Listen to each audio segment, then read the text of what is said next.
How's it going, everyone? My name is Sinikle, and welcome back to another Umineko. So we are still in episode 1, and if you have not watched the previous episodes, please go do so with the playlist link down in the description below. And I would like to thank April Umi first, before we continue, for her comment in the last video, as she has left me a note saying that I am currently in chapter 11 out of apparently 15. So we are pretty close to the end of episode 1. So I'm hoping maybe we can push these into the last 2 episodes. I'm hoping. So without further ado, let me go ahead and continue from where we last left off.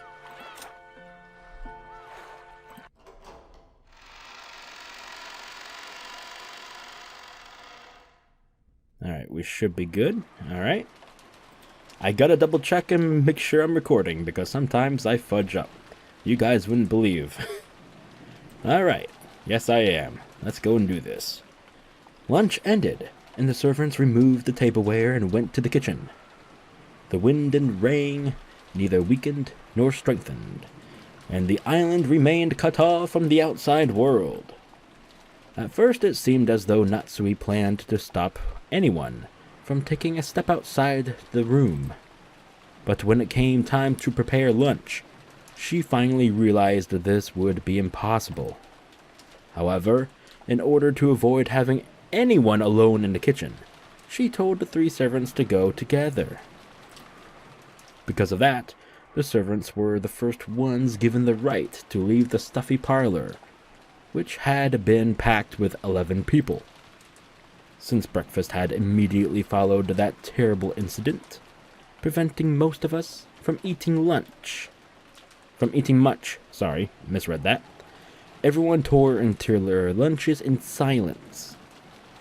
私が洗いますから、源氏さんとカノン君は少し休んでいてくださいな。何か飲みます？私は結構。カノンは？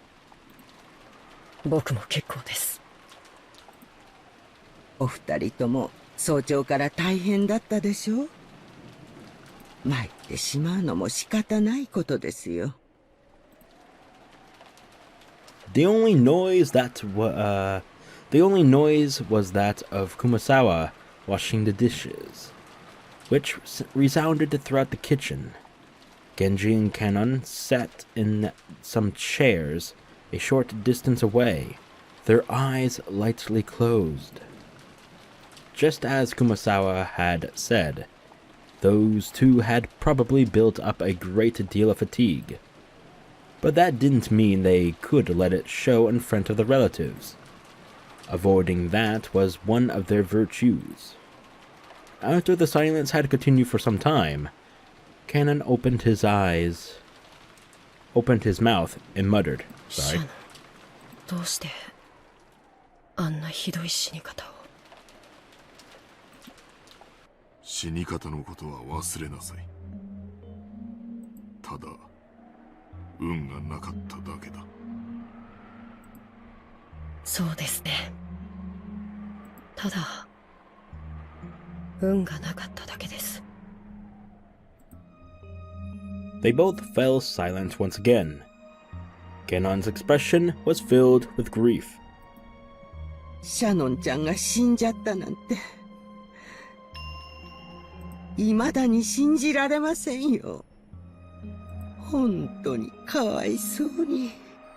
もう会えないなんて嘘みたいですよ。もう一度、あの子の笑顔が見たかったのに。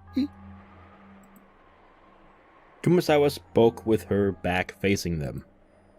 After all, Kumasawa hadn't seen Shannon's corpse, so she had no trouble mentioning Shannon's face. When Kanon heard those words, it reminded him again of how only half of Shannon's face had been left, and his grieving expression twisted even further. どうしてベアトリーチェ様はシャノンを。生贄が欲しかったなら他にも大勢いただろうに。どうしてただ運が悪かっただけだ。少しの運がたがえばシャノンの代わりにあそこに横たわっていたのは I still hold on to my 私だっ theory. たのかもしれないし、 I really お前 hope だっ I'm たのか wrong. もしれない。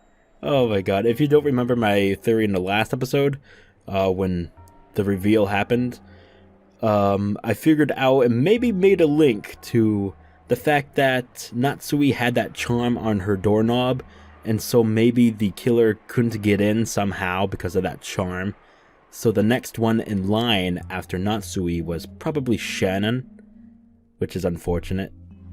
So basically Natsui evaded the death's door, and Shannon got chosen instead, which is unfortunate. I hope I'm wrong. I really hope I'm wrong, but usually I'm pretty good at predicting these things. Fuck. あるいは他の誰かだったのかもしれない。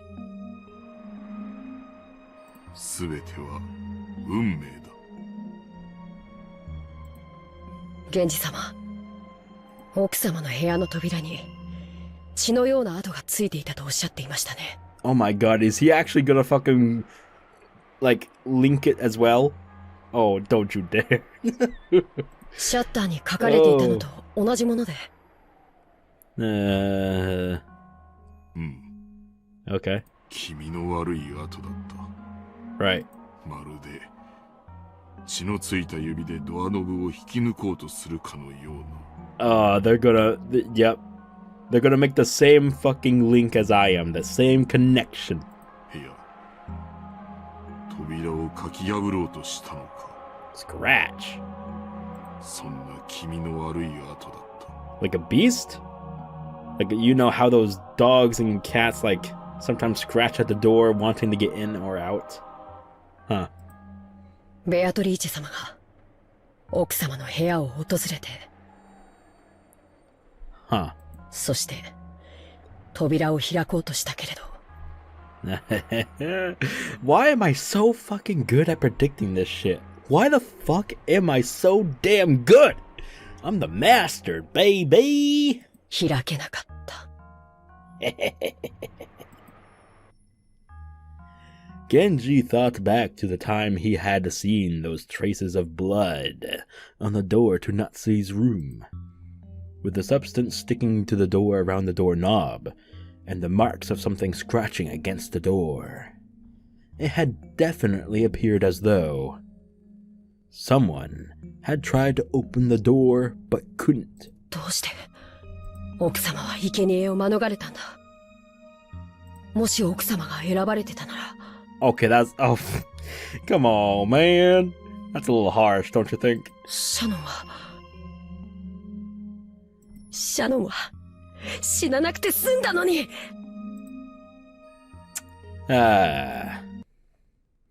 Just then, a loud, sharp noise came in from the hall. It's gonna be Natsui, right? Both of them turned around, surprised. No, 面白そう Natsui. な話じゃねえか。 Oh, fuck! 俺も混ぜてくれよ。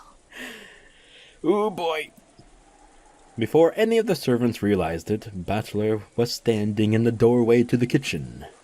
バトル様、これは失礼いたしました。 Yes, extremely rude. Genji-sen and Kennen-kun stood up, surprised and hastily bowed. But I didn't care about stuff like that. I was more concerned with continuing their discussion. 便所って言って抜けさせてもらったのさ。ずっとあの部屋に閉じ込められてると窒息しちまいそうだったからな。水でも飲ませてもらおうかと思ったら面白そうな話が聞こえてきたんでよ。頭なんか下げなくていいぜ。今の話の続きを聞かせてくれよ。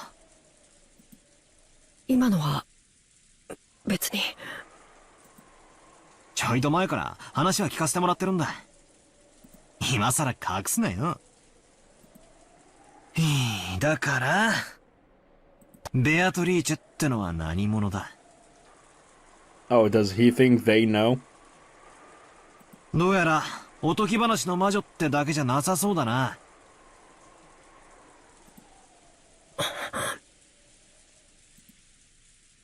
Kennen-kun averted his gaze.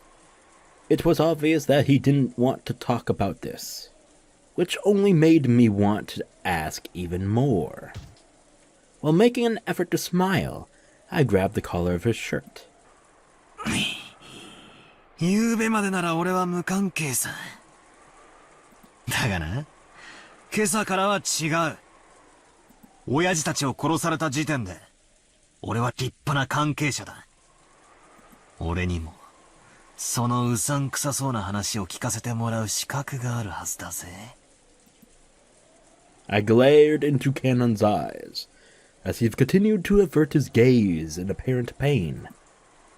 Since there was a big difference in our heights, Cannon had to stand on his toes, his tippy-tippy toes, and it looked like it hurt a bit.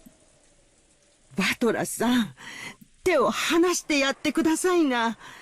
別にカノンさんは隠しているわけではないのです。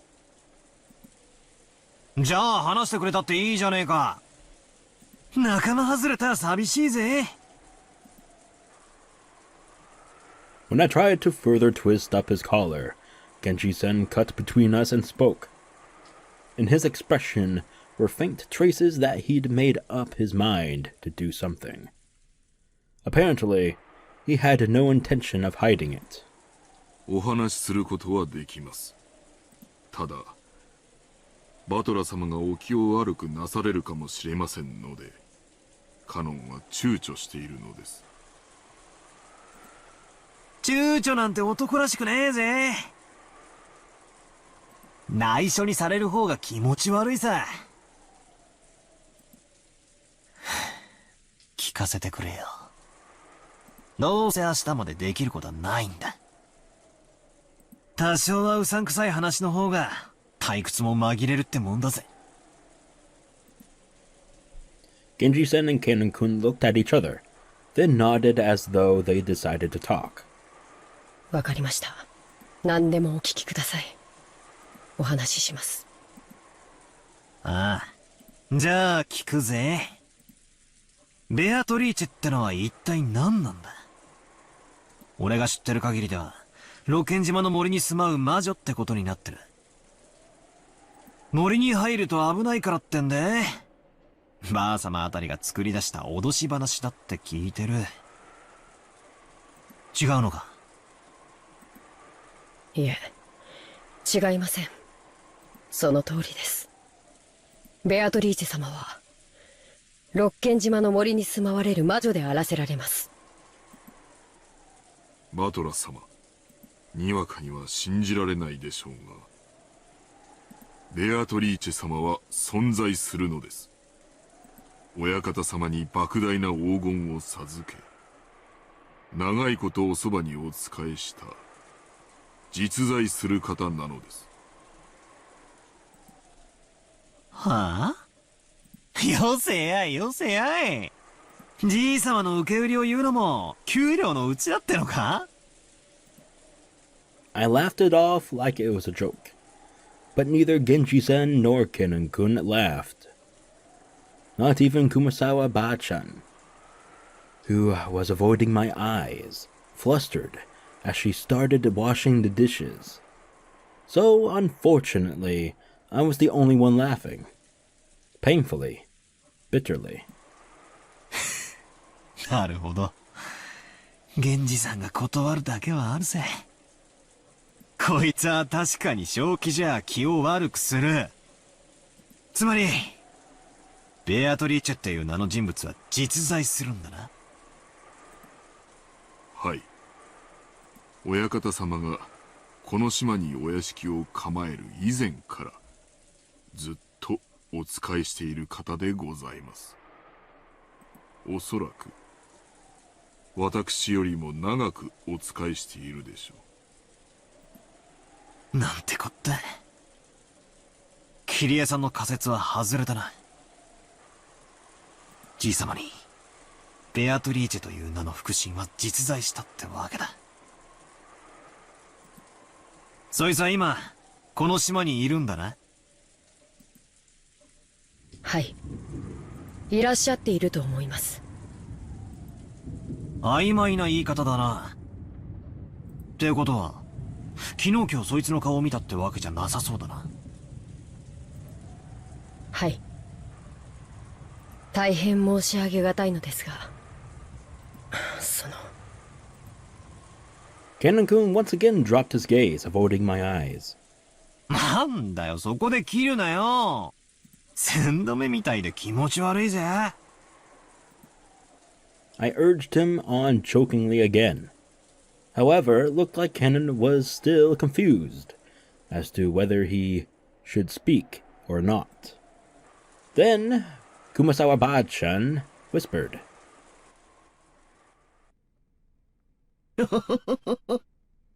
お顔を見ようにも、ベアトリーチェ様にはお姿がありませんから。お姿が？なんだって？ベアトリーチェ様にはお体がありません。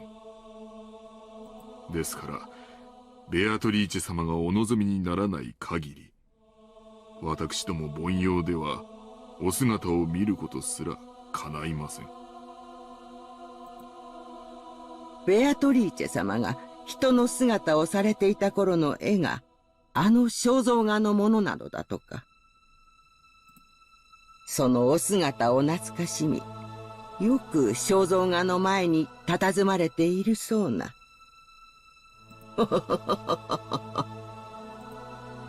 ベアトリーチェ様は時折、輝く蝶の姿に身を変えられて現れることがあります。万一、お屋敷の中でお見かけした場合には、決してその後を追ってはならない決まりです。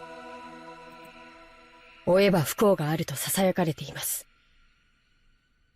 その禁を破り、大怪我をして辞めた使用人も実際にいます。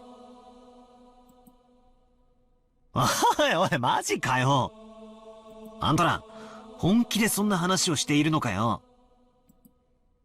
バトラス様、すでにベアトリーチェ様がお越しになっておられます。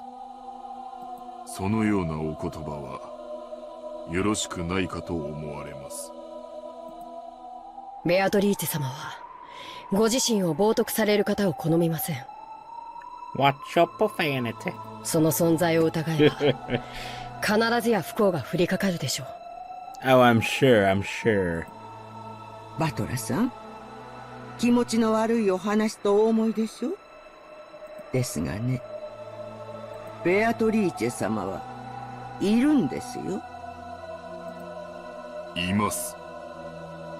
それを疑われることを、ベアトリーチェ様はことのほか嫌われます。It's probably why she has connected so well with Maria. Alright. わかりませんか、バトラ様。ベアトリーチェ様は今すでにここにお越しになっております。 Jesus Christ, it's like a cult. What the fuck is this shit? おいおい、よせよ。俺、そういうのは弱いんだぜ。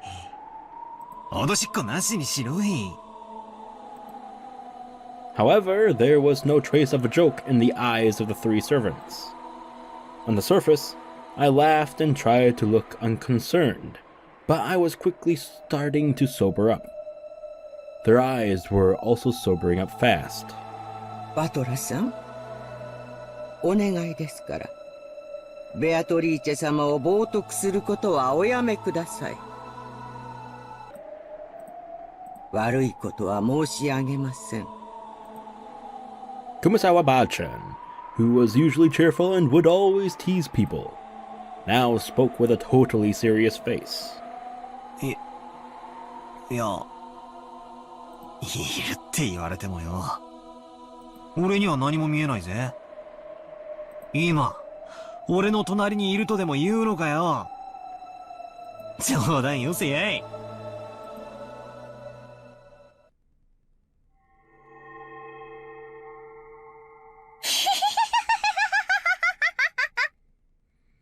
This is not what I need right now.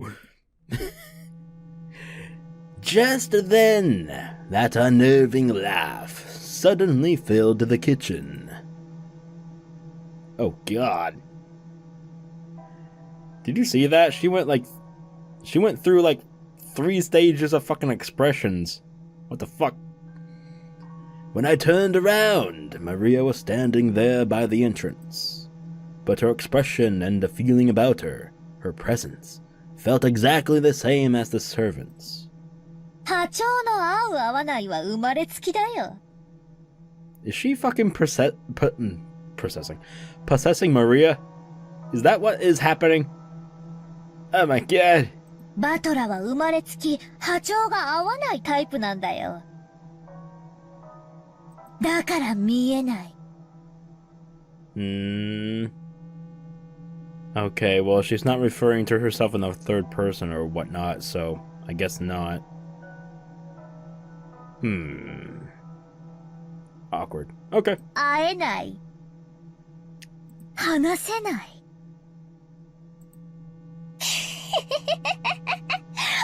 You knock that laugh off right now. ベアトリーチェの一番嫌いなタイプだよ。Oh, I bet. Maria laughed like it was funny, but it sounded extremely eerie. It was almost like she was laughing at me because I alone didn't understand. ベアトリーチェのことが知りたい？ベアトリーチェはね、1000年の魔女なんだよ。あらゆる悪魔を刺激し、錬金術を極め、賢者の石を生み出し、莫大な黄金を生み出すことができる。おじいさまは彼女と契約することで、後宮家に莫大な富を築いたんだよ。昨日私がベアトリーチェの手紙を読んだでしょ？あれは本当なんだよ。バトラに信じろと言っても無理な話だろうけど。六冠が生まれつきさっぱりみたいだからね。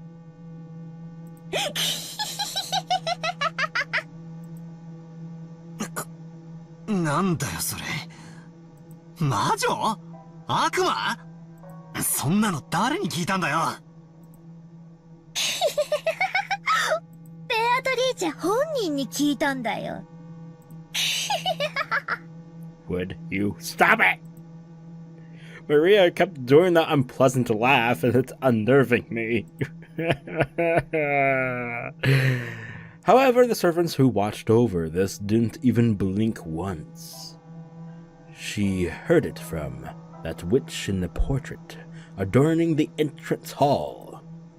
Maria kept on laughing in a weird voice, as though this was nothing more or less than the truth. マリア、聞くだけ野暮だろうが、もう一回聞くぜ。昨日、マリアにあの手紙を渡したのは誰だ？ベアトリーチェにもらったって何度言えばわかるかな？わかんないよね。見えないんだもんね。信じられないもんね。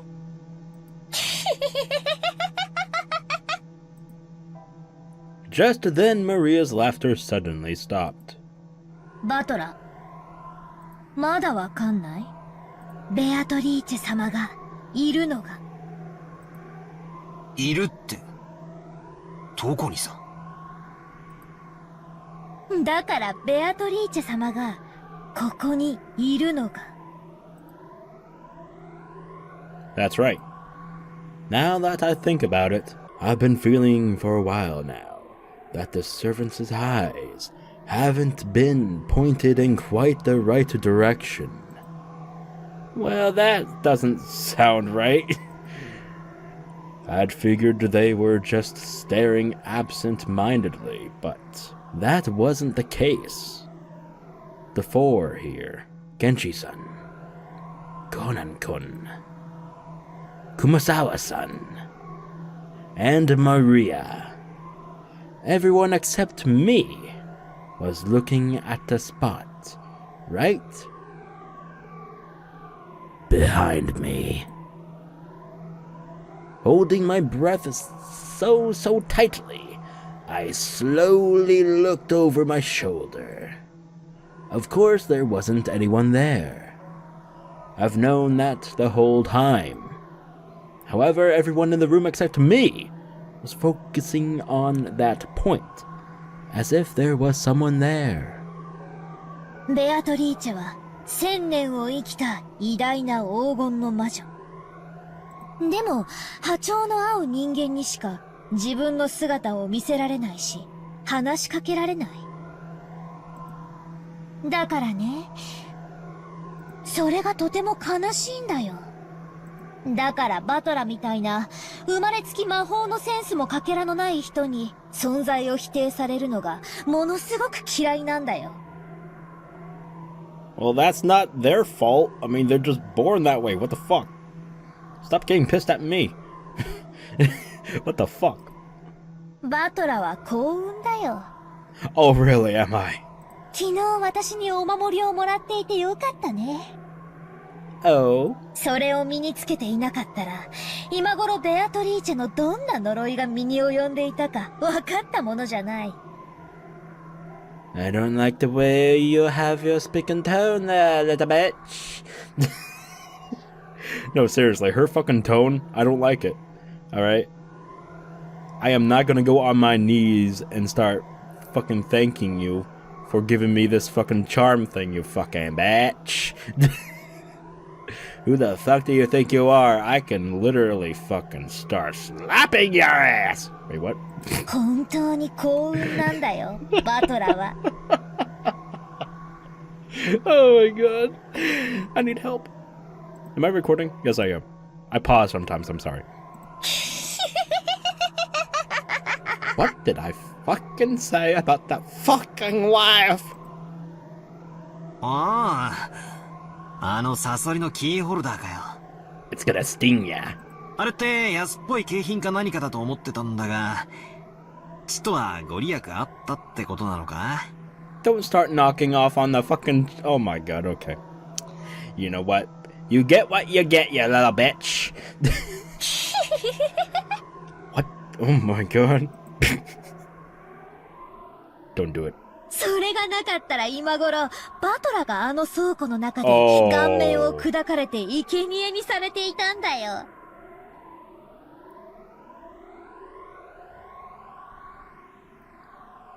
Wait, how does she know? Whoa, whoa, whoa, whoa, whoa, whoa, whoa, whoa, whoa, whoa, whoa, whoa, whoa, whoa, whoa, whoa, whoa, whoa, whoa, whoa. Hold the phone. Hold that phone. Put down that phone right now. I know you're all holding your phone, your fucking phone right now. How does she know? Was she secretly listening? Oh, wait, well. Oh, wait. Wait. What? You know what? I'm confusing myself. Shut up. 幸運だったよ、バトラは。But we only spoken about the thing and the shutter door, that circle thing, right? You know what? I'll just continue. そうか。あれがなかったら、俺は今頃殺されてたってのか。なんでバトラはベアトリーチェを信じないの？ Nah. Maybe it's like a you won't believe it until you see it type thing, you know? I'm actually kind of that way too. いるのに。今、そこに、ほら。ね、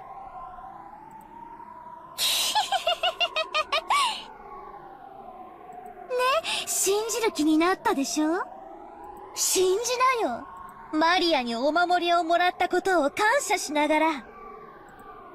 あれがなければ、バトラは今頃倉庫の中。代わりに誰か一人が助かっていたかもしれないね。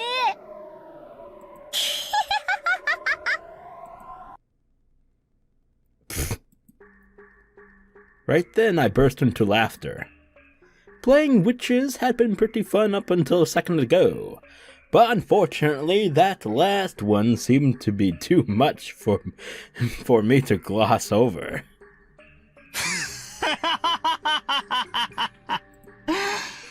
じゃあ全然ダメだぜマリア。ってことなら悪いが、全然ダメだ。When Maria saw me suddenly start laughing, she stopped. Even though she didn't understand what I was laughing at, she realized it wouldn't be pleasant for her. お前が傷つくだろうと思ったから、俺黙ってたけどよ。お前にもらったお守りよ。俺、ポケットに入れたつもりだったんだけどよ。どっかに落っことしちまったんだぜ。だから俺が今この瞬間に無事なのは、お守りのおかげでもねえし。なら魔女様の呪いがあって当然なのに、今この瞬間もピンピンしてる。悪いが、俺は自分の目で見たものしか信じねえ。I was right about that too. Boom, bitch. I am perfect. Fuck yeah. What? ないのか？ I'm not perfect. I fuck up everything. 課長？魔法のセンス？悪いが俺はそういう眉唾なもんは一切信じねえぜ。クラスの女が霊感がいいの悪いのって言い出すのを聞いてると虫唾が走るのさ。あんたらがいくらじい様に給料をもらってるか知らねえが、俺を妙な宗教に勧誘しようったって、そう簡単にはいかねえってことをよく肝に銘じておきやがるってんだ。バトラ様。カノン君たちが信じるのは自由だぜ。だが、俺が信じるかどうかは、常に、俺が、自分で決める。悪いがこの目で見るまで、ベアトリーチェなんてうさんくさいものの存在を信じるわけにはいかないぜ。Fucking Christ, the audio's doing it again! Okay. I spoke forcefully. Forcefully? Hi, what's forcefully? I spoke forcefully and sharply. Then Maria started cackling again. I will pull out your tongue, bitch! ならそれでいいんじゃない？いずれお前のような波長が全然合わない人の目にもベアトリーチェは見えるようになる。もうじき蘇るんだよ、ベアトリーチェはね。そうしたら一緒にいっぱいお話をしたり遊んだりしようって約束してるんだよ。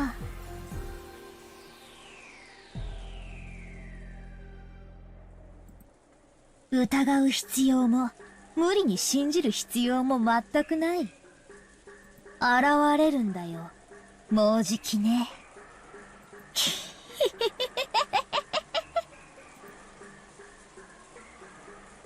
This is a bitch.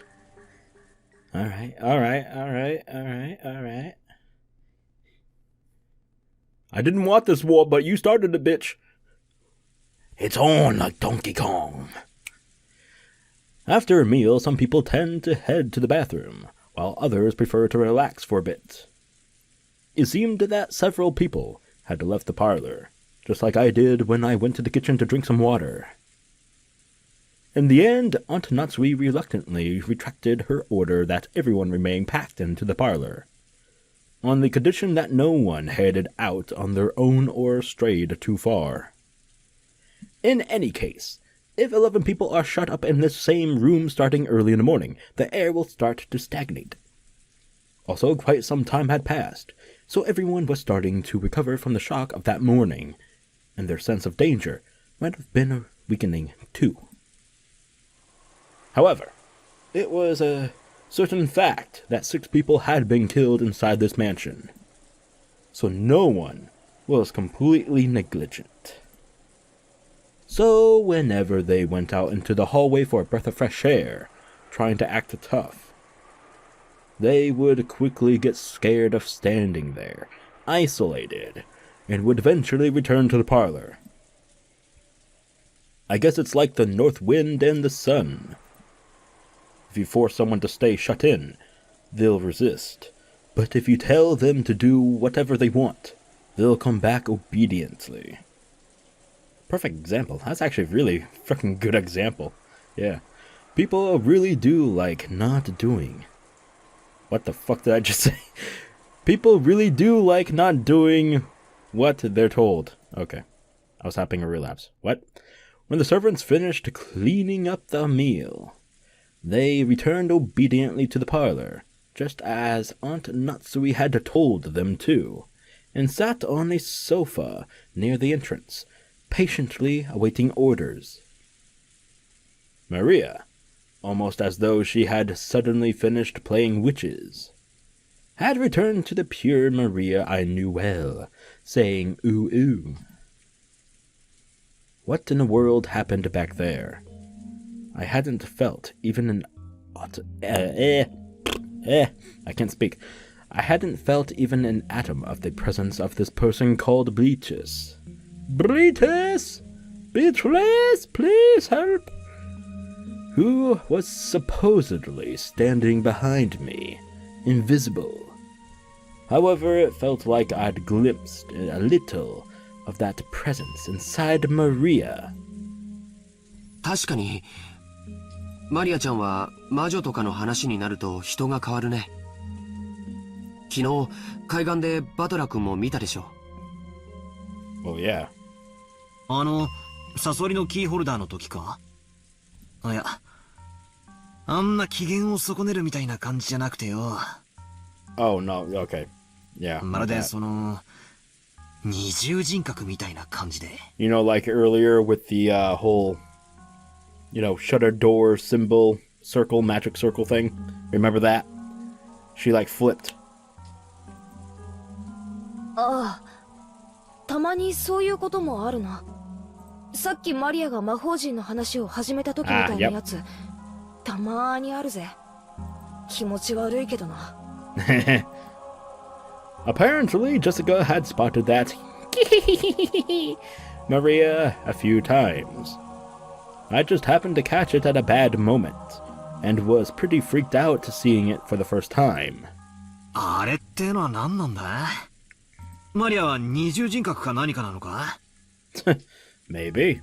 それとも、本当に霊感が強かったりとかして、そういうのに憑依されたりとかしちまうのかよ。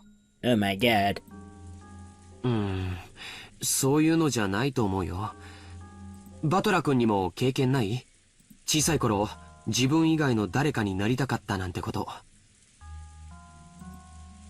It's nothing like that. Come on. When humans are born, no one has any individuality. However, when they reach their growth period, their sense of self starts to be born. They want to be different than other people. But since everyone else in their class is learning the same things at the same rate and being forced into the same lifestyle, of course they aren't going to find anything that makes them different from everyone else around them. Once they realize that, the first thing they do is to start breaking the rules and what's called their rebellious stage. Since everyone else follows the rules, they want to show off their individuality. Oh my god, words, by breaking them. So even those who try to act tough, mocking everyone around them and calling them childish, can actually be viewed as cute kids searching for themselves, if you look at it this way. Well, I'm lecturing about all this stuff like I'm so smart, but I actually got it secondhand from George Aniki. I myself was one of those embarrassing guys who thought it was cool to act like a little bastard.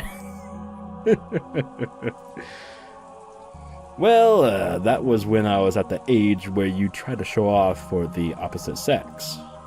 Yeah. 成長期の根底には子供から脱却したいというひよこが殻を破るのに似た衝動がある。 Man, growing up as a fucking teenager fucking blows, okay? Fucking Christ. I'm fucking glad those years are over. Oh my god. 子供と大人の違いは何かわかるかい？年齢？それとも体格？違うよ。経験だよ。大人が子供を見下すのは人生経験が少ないからだよ。子供が何を言っても鼻で笑ってしまうのは世間知らずのくせにと見下しているからだよ。ああ、そういうのわかるぜ。子供の頃って妙に人生ってもう悟りきったようなことを口にして年長しゃぶりたくなるよな。大人は子供が何を言っても世の中甘くないとか社会に出ればわかるとか鼻で笑ってる。Yep. まあ実際そうなんだけど、子供的にはそういうのって見下されてるみたいでムカつくんだよな。Well, sorry, but that's just how it goes, man. なるほどな。知識や経験の有無か。確かに年齢だけ無駄に食ってても尊敬はされねえよな。となるとつまり子供から脱却したいという衝動を持つ時期にかつ他者とは違うという個性を持ちたくなる。子供からの脱却がつまり知識や経験なのだとしたら。なるほど。他人の持ち得ない知識を持つことが一つのアイデンティティになるわけか。小学校の頃なんかさ、クラスの誰も知らないことを知っていたり持っていたり身につけていたりするとヒーローになれたよな。バトラもそういう経験あるだろ？あるある。何か一芸に秀でたいと思うお年頃って確かにあるな。なるほど。それが子供からの脱却、つまり成長期ってわけか。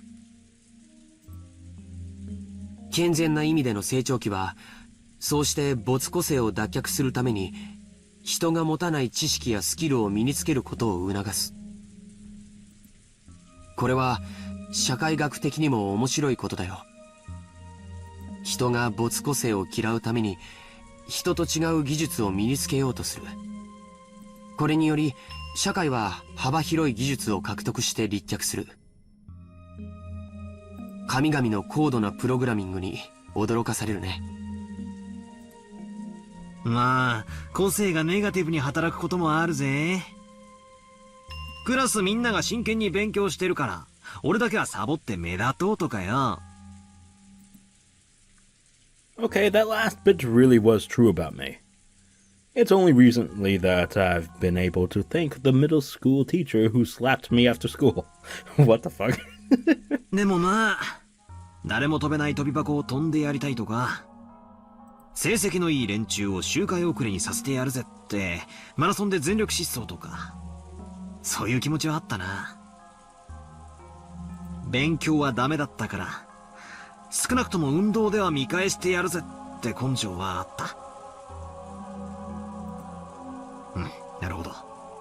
ちゃんと成長期してるな俺。男子ってやっぱり肉体的な方面に関心が向くよな。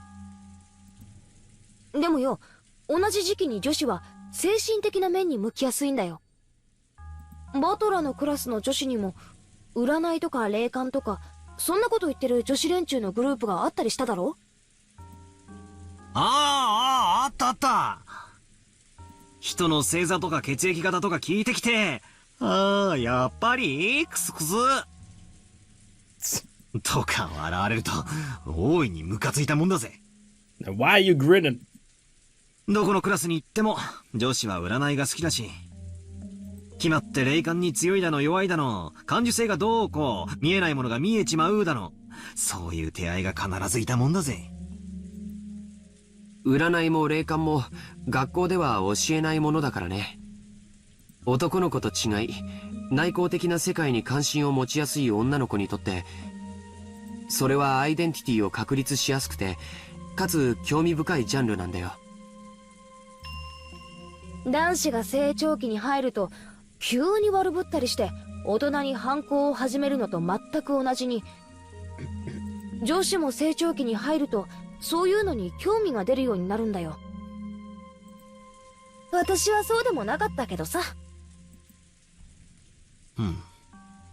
つまりマリアがオカルトに関心を持つのは年頃の女の子としてはそう珍しくもないってことか。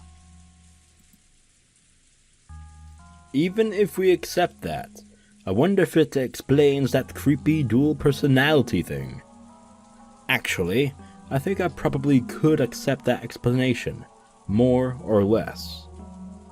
さっきも言った通り、大人になるというのは知識や経験を持つことを言う。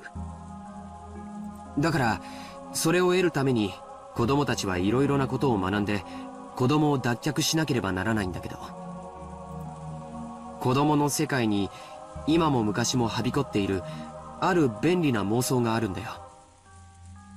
わかるかい？漫画やアニメに多いだろ。ほらあれだよ、前世の記憶が蘇ってとか、偉大なるなんとかの魂が乗り移ってとか。ああ、他にも遺伝子が覚醒したりとか、封印されていた能力やら記憶やらが戻ったりとか、いろいろあるな。どういうわけか、あの時期はそういうのがやたらと流行るもんさ。どうしてだ？今挙げたキーワードはすべて子供の自分に知識や経験を直ちに付加できる幻想だからだよ。9歳の女の子も1000年を生きた魔女が私に憑依していると言い出せば、1009歳のアイデンティティが得られるわけだからね。まあつまり勉強するのは面倒くさい。でも人とは違うスキルを持って周りに威張りたい、ちやほやされたいっていう連中にとっては便利な妄想なんだよな。So you could brag about something without having to work hard or study. I see. Isn't that a kid's greatest dream? あとは子供からの脱却願望には必ず自分の理想像の自己投影が行われ、その願望の姿が別人格として形成されることが少なくない。バトラ君だって家と学校では多少キャラクターが違うということがあるんじゃないかな。多分家での自分の姿をクラスの友人たちに見せるのは恥ずかしいはずだよ。学校の自分は自分のなりたい姿の投影で、家の自分は本来の姿だから。つまりキャラクターの使い分けというか、人格の多重化はごくごく当たり前だと言いたいわけか。オカルトが好きな女子はそれを憑依と言ったり覚醒と言ったりするぜ。正直ドン引きするくらいにキャラを変える子もいるよ。Oh my god, so true. 男子にもいるだろ。キレたとか言ってやたらめったら粗暴キャラに変身するやつが。Oh, Jesus Christ. あれ本人はかっこいいと思ってるんだろうけど、見てて痛いよな。Hell yes. つまりおさらいするとだ、マリアくらいの年頃の女の子がさっきみたいな不気味な二重人格みたいなのを見せてもそれほど珍しいものじゃないと言いたいのか？簡単にまとめるとそういうことだね。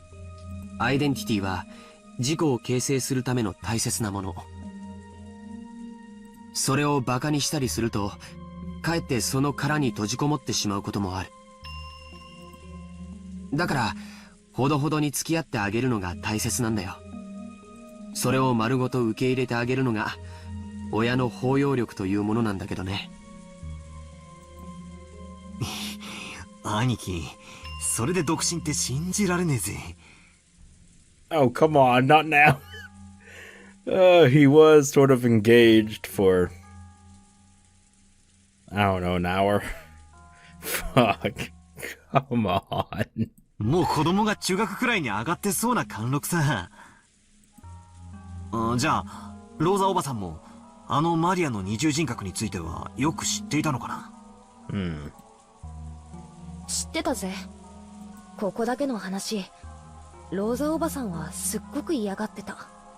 Oh, I bet. 気持ち悪いし、クラスでますます孤立を深めるだけだって。だからマリアがオカルトの話を始めたり、魔女みたいな声で笑い出したりすると必ずビンタしてたぜ。だからマリアもローザおばさんがいる時にはそういう話をしないようになったみたいだけど。 Maybe that thing back there was just a little game from a girl facing her growing period. Just a girl trying to show that she was different and independent by holding interest in witches and the occult. And since she wanted to be different from herself, young as she was switching between her normal personality and the personality of her ideal, a witch. At first, I had found that very disturbing. But after being lectured by George Aniki, it felt like this was a path everyone walked down at one time or another. I haven't told anyone, but when I was in kindergarten, I joined up with a little gang of kids trying to form an Earth Defense Force. Saying we'd help protect peace on Earth. My face turns red when I remember how, during what we called a battle practice, we would chant, EDF, EDF! Oh, Jesus Christ. Just like usual, Maria was relaxing, immersed in the TV, oohing and laughing, just like any girl her age. But on the inside, another personality, that of the ideal witch she respected and blindly accepted, was sleeping. But that wasn't anything extraordinary. It was perfectly natural for a girl of her age. I've calmed down a little. The shock from my bizarre experience in the kitchen just now is fading away. If I hadn't talked to Aniki and Jessica, I might still be frightened by the idea that an invisible witch is standing right behind me. However, can I really accept that as an explanation for what happened back there? If it had just been Maria, I could have explained it as the fickle delusions of a growing girl. But Genji-san, Kennen-kun, and Kumasawa-ba-chan had also been there. None of them had denied what Maria said. They silently accepted that Beatrice exists. I was starting to feel a little uneasy. Aunt Ava's position was that no 19th person existed. That the crime was an inside job tied to the family quarrels. On the other hand, Aunt Natsui's position was that the culprit was hiding somewhere outside the mansion. So she rejected the possibility of an inside job and supported the idea that a 19th person existed.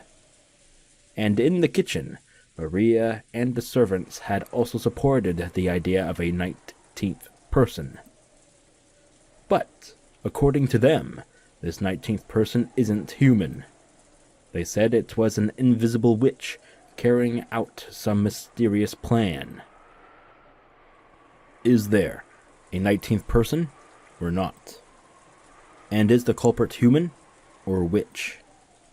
For some reason, I couldn't just laugh off any of those possibilities. Not even the most ridiculous story about the witch.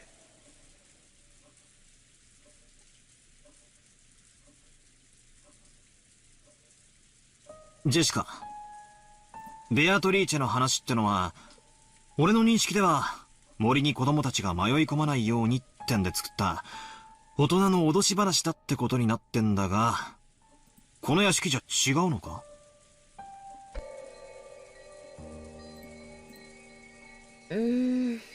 私もバトラと同じ意見だぜ。こんなのは子供に言うことを聞かせるために親が作った間抜けな怪談だと思ってる。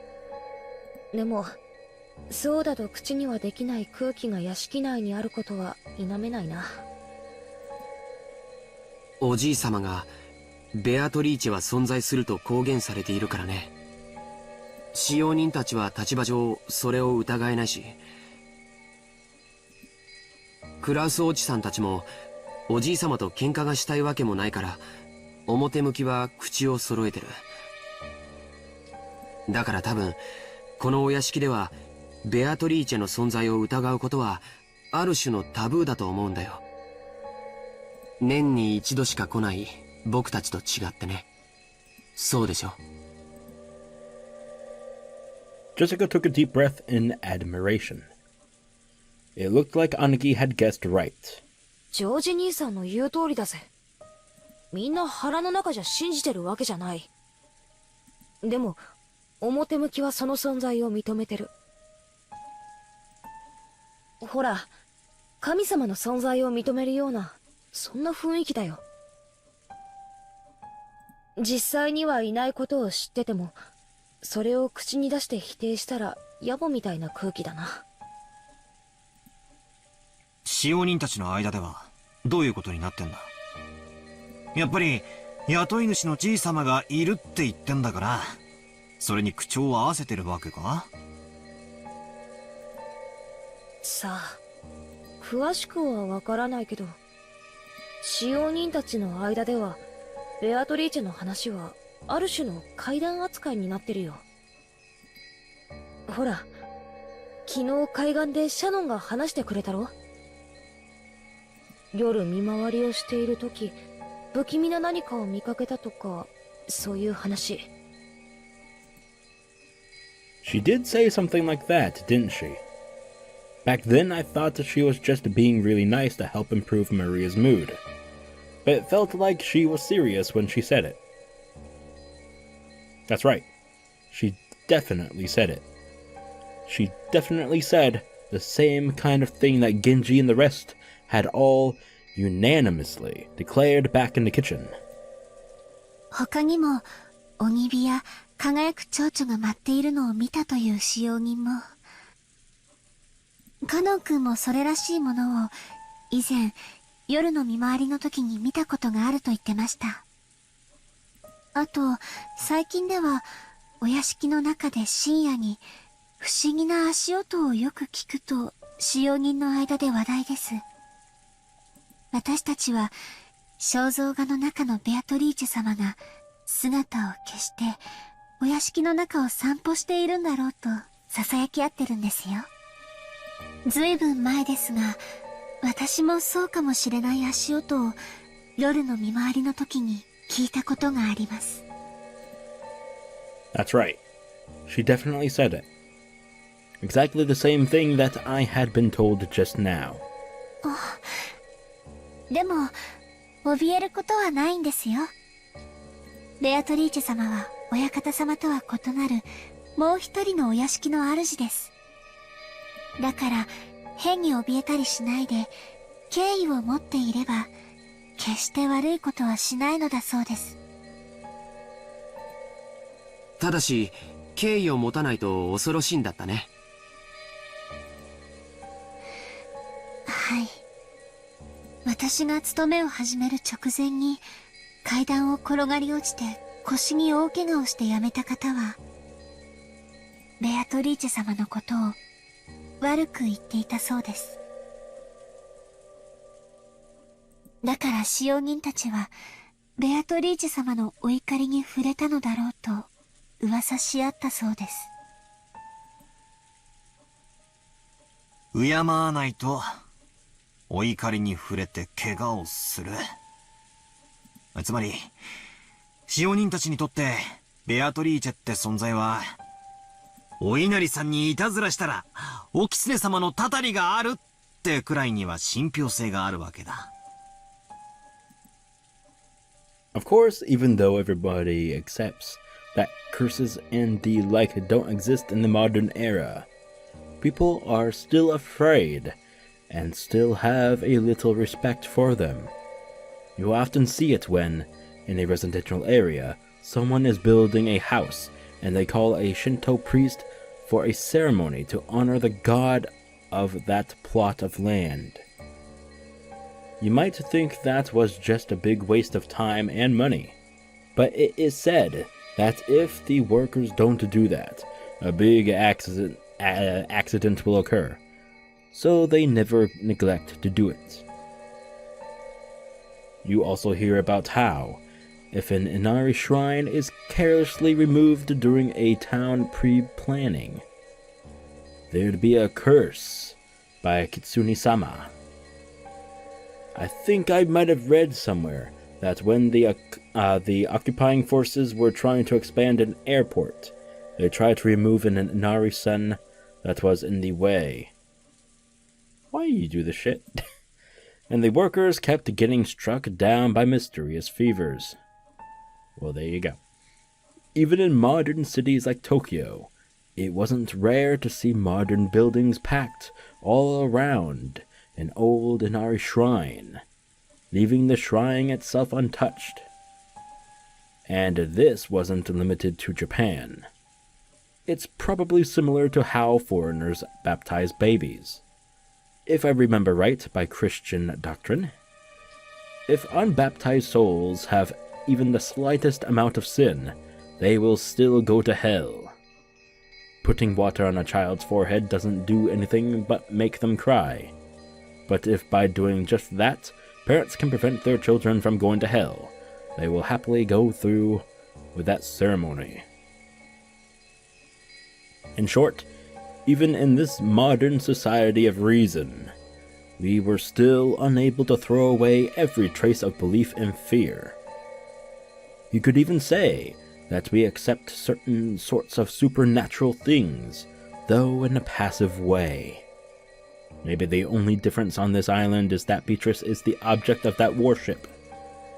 じゃあ、つまり、この島で、とても人間技とは思えない何かが起これば、それはベアトリーチェの仕業だ。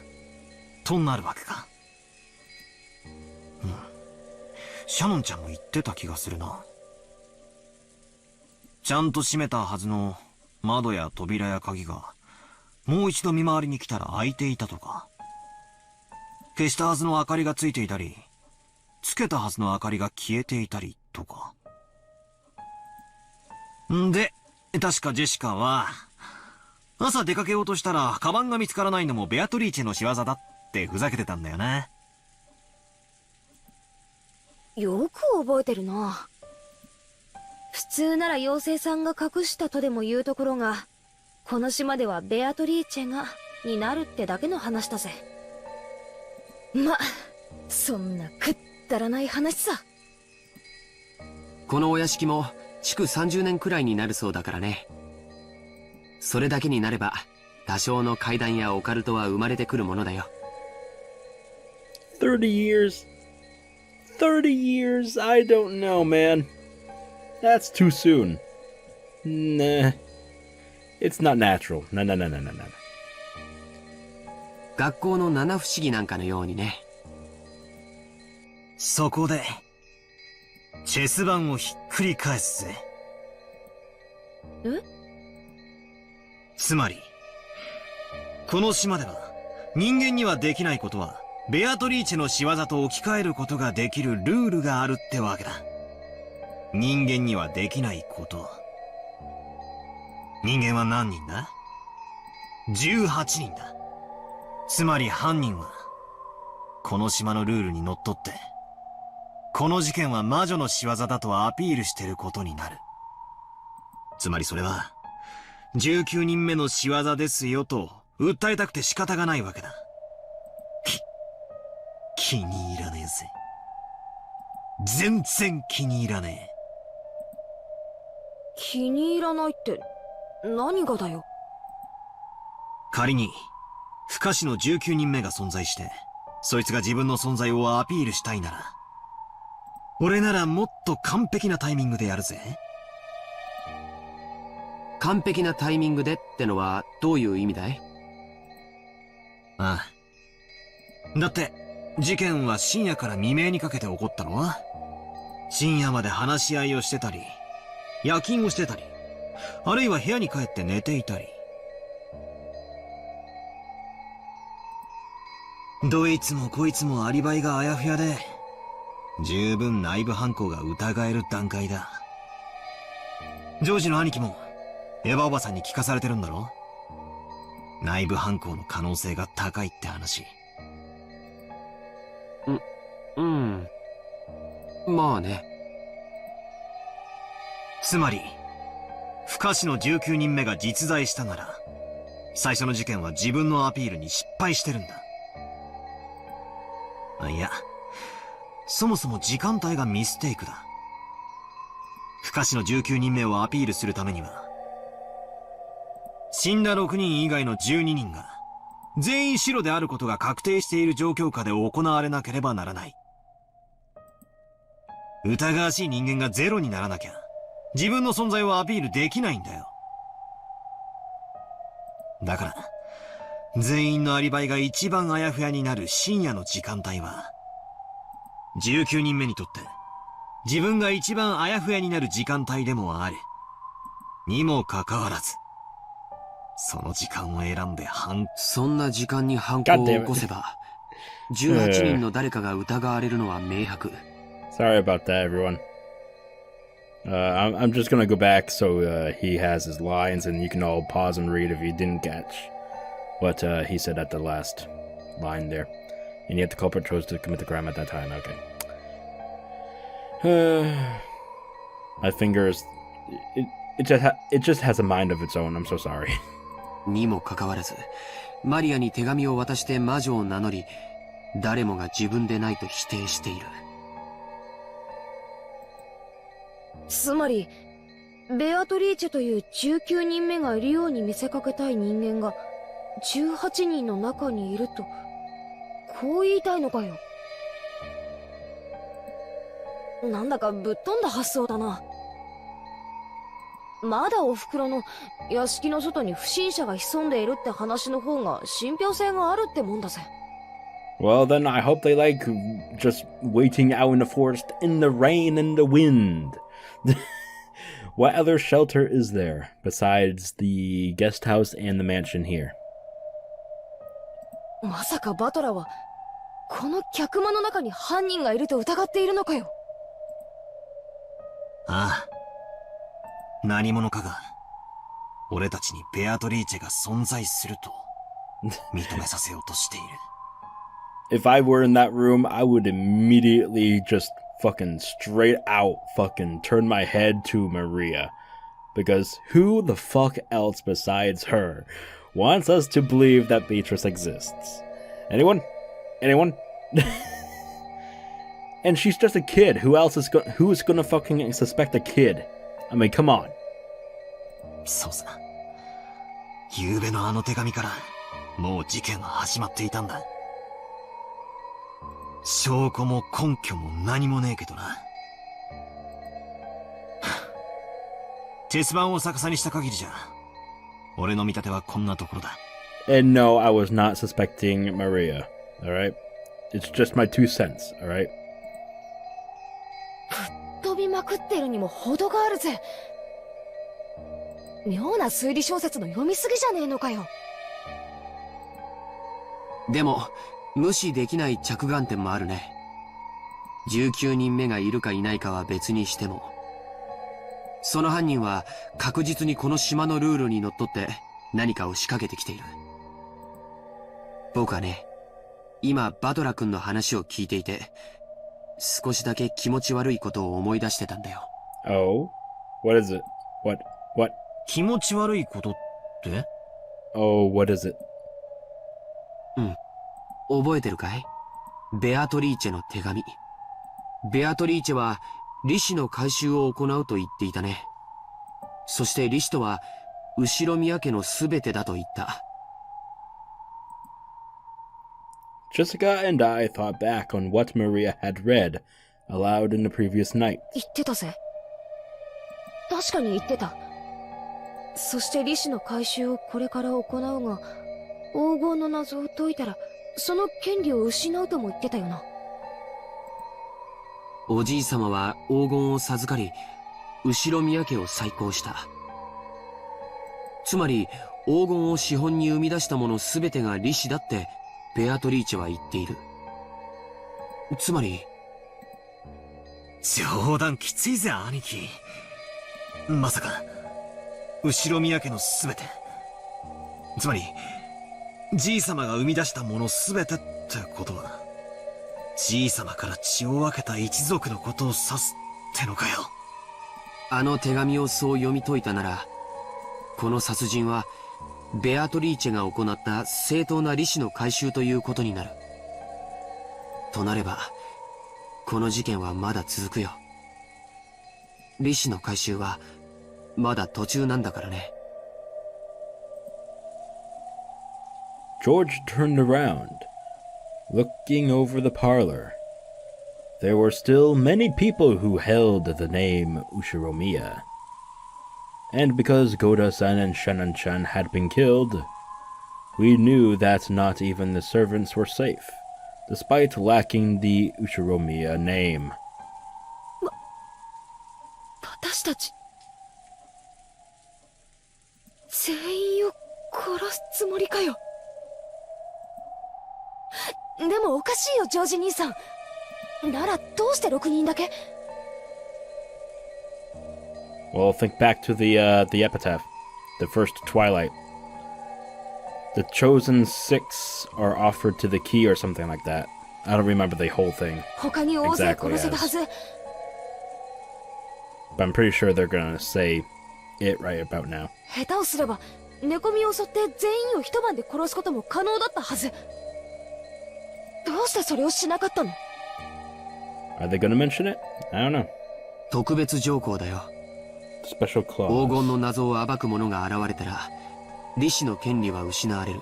Ah, there you go. Yeah. そして、手紙の最後にはこう結ばれていたはずだよ。おじい様の黄金の謎をみんなで解いてみろとね。Yep. Once you go back to the riddle, it'll just become clear like that. ジーザス。 Ah! ようやく犯人のメッセージが分かってきたじゃねえか。つまり、犯人は俺たちに、じい様のあの碑文の謎を解いてみやがると言ってるわけだ。Exactamundo. しかも、ぼやぼやしてれば、どんどん利子の回収を進めちまうつもりだ。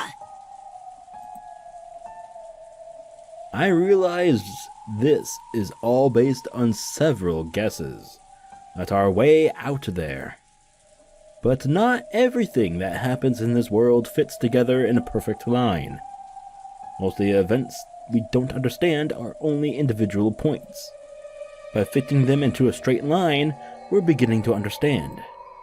When the points at either end of the line are really close, the line itself is more logical and easier to understand. And when those points are really far away, the opposite is true. It's the distance between these points that make us say our guesses are way out there. However, if the distances we span are too narrow, that means our thinking will be narrow too. Is there a difference between making guesses and reasoning? Am I just using easily made guesses to try and force this crime into a pattern I can understand? No, that's not it. When you're lost in the dark and searching around with your hands, what you're doing is relying on your imagination and making guesses. Only imagination can find the points that need to be tied together. Reasoning is nothing more than the act of drawing lines between them. If you can't imagine, you can't reason. What I'm doing now might be way out there, but I'm sure it isn't a mistake either. Only the power of imagination can pull clues out from the darkness. And then I can use the power of reasoning to tie those clues together. It was a lot like the process of searching out an enemy's weak spot and striking. It's okay if I'm way out there. Find a weak point first. Then, we can think about how to strike. Right now is the time to find points we can tie together later.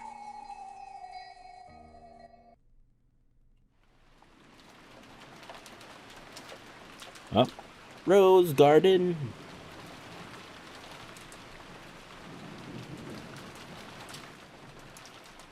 Okay. Don't know why we had to look at the Rose Garden, but okay, whatever. Segue. For the time being, I put aside whether a 19th person existed, and announced our theory that the goal of the culprit might have been to make us solve the riddle of the epitaph. Uncle Hideyoshi seemed to be extremely interested, but Aunt Natsui said it was ridiculous and dismissed it. God damn it. Why? 確かにそう考えるとあの怪しい手紙も納得がいくっていうもんや。その動機はなかなかええ線をいっとると思うで。マリアちゃんに手紙を渡したのが誰かはさておきな。おお、ベアトリーチェはいる。おお。 Even though she was puffing up her cheeks in that cute way she had been doing since yesterday, I couldn't think of it as cute. If I poked fun at her, it might suddenly transform into a creepy laugh.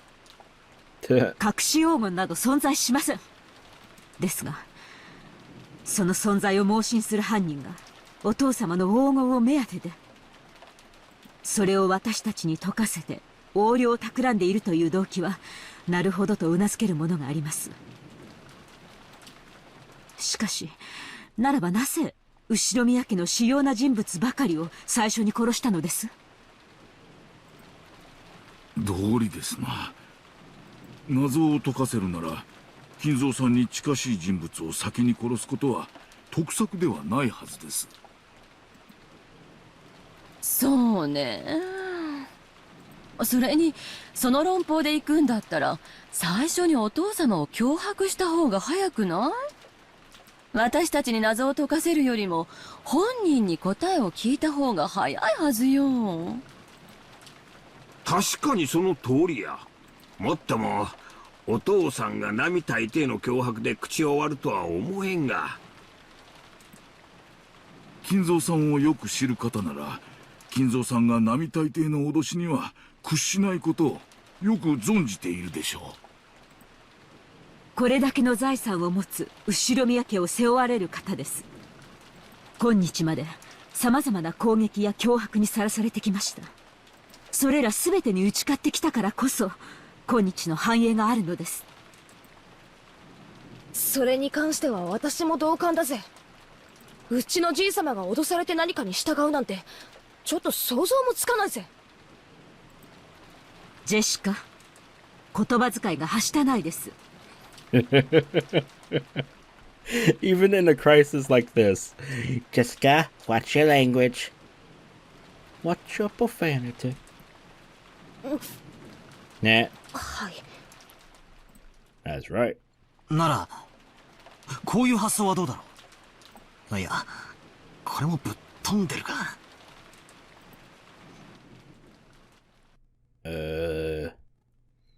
I couldn't hesitate. Out there ideas are like bows and arrows. It might be hard to hit with, but it's a great weapon, because you can hit enemies far away. They say most people who've died in battles were killed by arrow wounds. In a battle, you can't just shoot off one arrow. You shoot a whole bunch of arrows at once, pushing forwards towards the enemy troops with a wall of them. So keep shooting over and over. Create a wall as you push forwards towards the truth.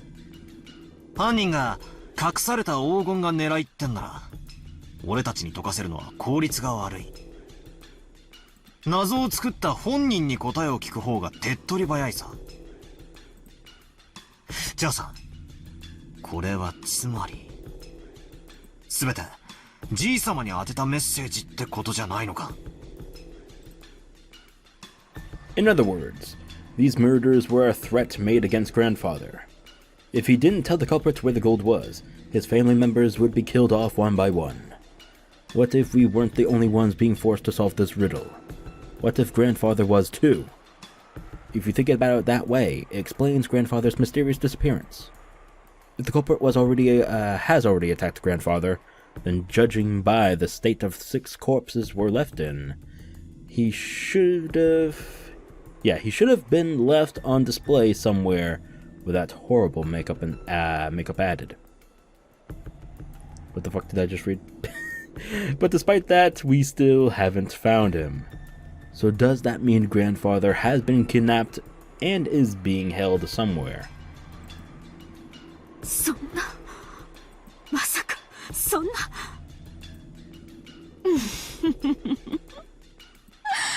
面白い話じゃない？つまりお父様はどこかに監禁されていて、黄金のありかを話さないと次々に殺人を繰り返すぞと脅されているわけ。その話のどこが面白いのか理解に苦しみます。 Aunt Natsui glared at her, but Aunt Eva just smiled calmly. この時間になっても姿を現さない以上、おじい様が事件に巻き込まれているのはほぼ間違いないと思います。それを思えばバトラ君の仮説も無視することはできないんじゃないですか。ジョージは黙ってなさい。そもそもお父様っていついなくなったのかしら？ How dare you tell him to be quiet? Y'all are stupid bastards. That's all I'm gonna say. 最後にお父さんの姿を見たのは誰や？ That would be Natsui? 多分私でしょう。 Yeah. 今朝主人たちの姿が見えないと騒ぎになった時、お父様の書斎にいるかもしれないという話になり、私がお部屋にお伺いしてそこでご挨拶をしました。そういえば書斎の鍵をずっと借りっぱなしですね。Oh god. They're gonna suspect you now. 源氏、これは返しておきます。 Aunt Natsui pulled out the gold key and handed it to Genji. Looking at that key, Aunt Eva giggled. ねえ源氏さん、どうせ警察はお父様の部屋も徹底的に捜査すると思うわ。何を隠していてもどうせ暴かれちゃう。だったらちょっと早く今この場で話してくれてもいいんじゃないかしら。何のお話でしょうか？シンプルな話よ。お父様の書斎はその鍵がなければ外から入ることはできない密室よ。その定義の確認をしたいの。お父様の部屋には入り口が一つある。あとは窓？他に出入り口は？ありません。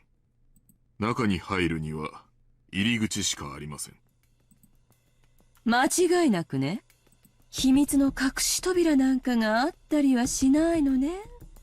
お父様が不在である以上、後宮家の最高序列者は私よ。その後宮家の当主代行として聞いているの。それを理解した上で答えなさい。あの部屋には入り口以外に他に出入り口は？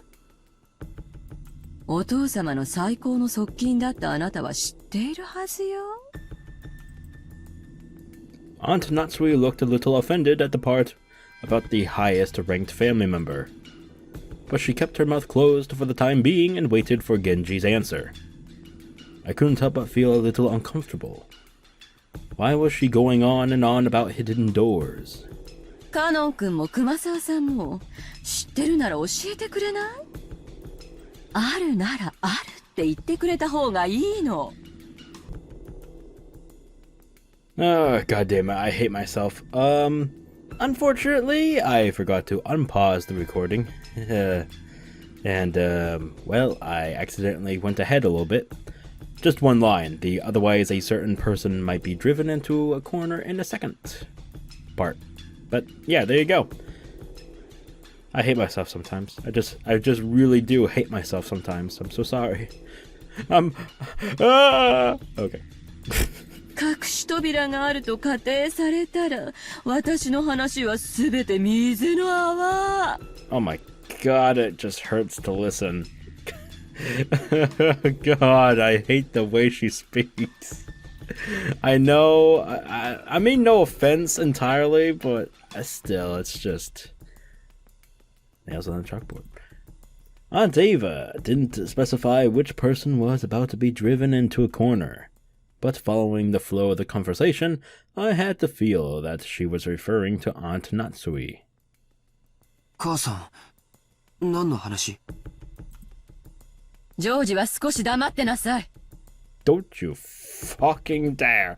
George can speak?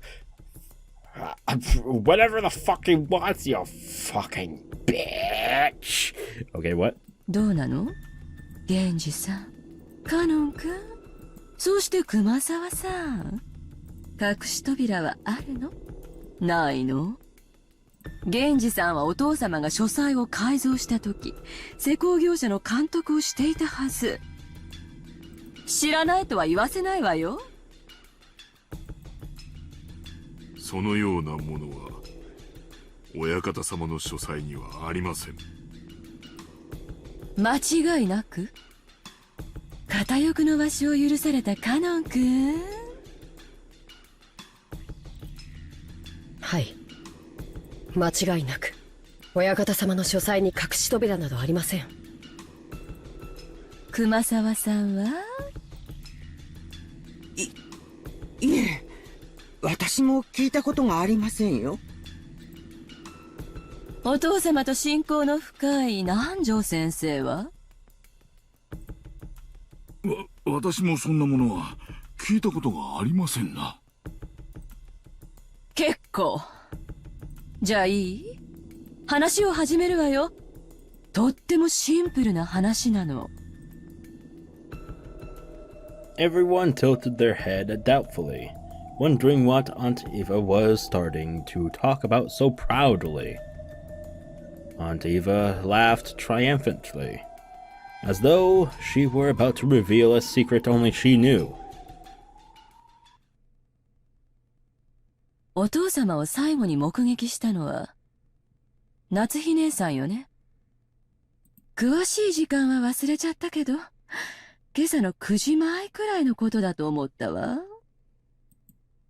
姉さん、覚えてる？私、あなたがお父様の書斎からちょうど出てくるところに出くわしたわよね。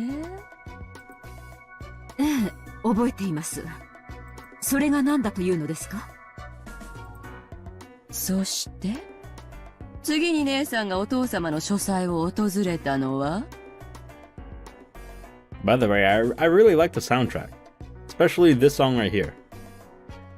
I really like it. Kind of soothes things out, you know? 兄さんたちの遺体が見つかってからよね。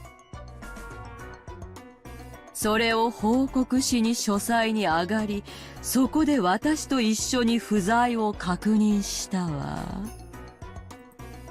ところで姉さん、その時お父様の書斎に入ろうとして気づいたことはなかったかしら？気づいたこと？何のことですか？ほら、ゴミを拾ったでしょ。畳んだレシートを。確かにそんなゴミを拾った気がします。それが何か？そのレシートは私が飛行場に着く前に寄った売店で飴玉を買った時にもらったものよ。Aunt Eva pulled a small bag of candy out of her handbag. ああ、あの時に買った飴のレシート。Okay, what the fuck has this got to do with anything? What the fuck are we talking about candy for here? でも母さん、そのレシートの話が何と関係あるの？ And the stupid receipt. ジョージ、もうちょい黙って聞いとってや。Fuck you, bitch. Uncle Hideyoshi's expression was a little strict. Apparently, he understood what Aunt Eva was getting at. 本当にこれは気まぐれよ。何かを予見してたとか。ましてや夏日姉さんを罠にかけようとか、そんなのじゃ断じてないんだから。実はね、そのレシート、姉さんがお父様と最後に会って出てきて、そこで私と会ったでしょ。その時書斎の扉に私が挟み込んだものなのよ。ってことはどういうことっすか？つまり夏日おばさんがそのレシートを拾うまで誰もドアを開けていない。ちょっと待ってよ、エヴァおばさん。レシート挟むなんてバレバレだって。じいさまが外出した時に気づいて面白がってもう一回挟み直した可能性も。Jessica hurriedly argued back. She still didn't really know what this all meant, but she realized that whatever it was, it would raise suspicions about her own mother. もちろんバレないようにレシートは小さく折りたたんだわ。でもね、レシートが落ちるところを仮に見たとしても、扉のどこの高さの部分に挟み込んであったかは正確には分かんないんじゃない？私は夏日姉さんが鍵を取り出している間に確認したわ。レシートが挟み込まれた位置は寸分の1ミリの違いもなく私が挟んだ場所だった。なぜそんな子供じみたいたずらをされるのか理解できません。大方、私の部屋の扉にいたずらをしたのもあなたでしょう。夏日さんの部屋の扉？不愉快な話だったので話しませんでしたが、今朝目が覚めたら扉の外側にあのシャッターの落書きと同じと思われる赤い塗料でいたずらがされていたのです。かきむしったような気持ちの悪い跡で。なんやその話。なんで今まで黙っとったんや。申し訳ありません。あの後立て続けにいろいろと恐ろしいことが起こったため、今の今まで失明していました。知らないわよ、そんなの。私がしてるのは姉さんの部屋じゃなくてお父様の部屋の扉の話よ。姉さんがお父様がいるのを確認してから私と一緒に不在を確認するまでの間、あの扉を使わず God fucking damn it. どうやってお父様は外に出たのかしら。 Alright.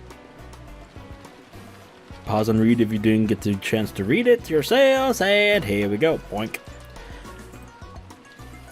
そんなことは知りません。私が知りたいくらいです。夏日姉さんの他にお父さんの在室を確認したのは誰や？ゆうべ金蔵さんとチェスをしたのがあった最後ですな。夕食の直前までご一緒だったはずです。それより後の時間は誰かおらんのか？私です。昨夜の晩餐のお世話をしております。はい、僕とシャノンも一緒でした。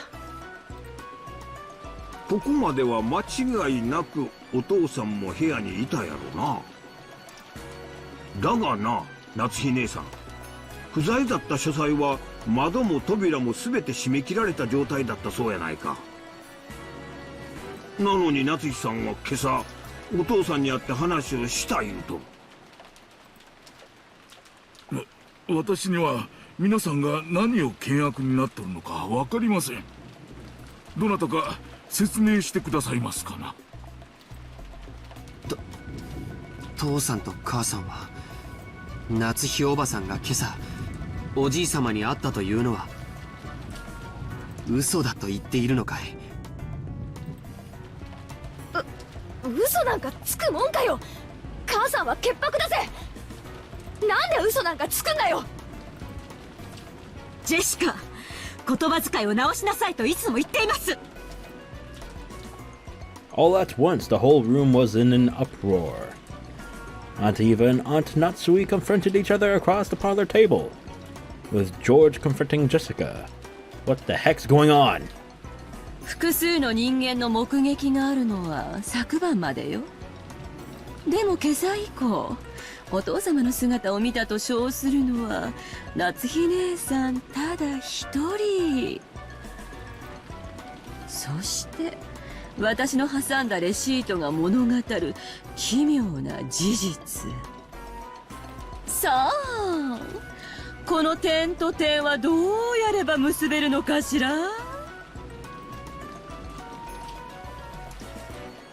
Aunt Eva urged everyone to imagine it. Sure, that receipt could become an important point, but I didn't know which other points to tie it to, or how. If we try searching for the answer Aunt Eva probably wants, we'll find that Aunt Natsui lied and acted as though grandfather was in the room this morning. Has that fact been exposed by a whim of Aunt Eva's? わけわかんねえぜ。なんで母さんが嘘をつかなきゃならないんだよ。その理由がねえじゃねえかよ。その理由は私も知りたいわよ。でもねジェシカちゃん、お父様の材質を偽る価値が全くないとは限らないのよ。推理小説でもたまに出てくるでしょ。生存時刻を偽ることによって自分のアリバイを偽証するトリックよ。なんだそりゃ。そんなの聞いたことないぜ。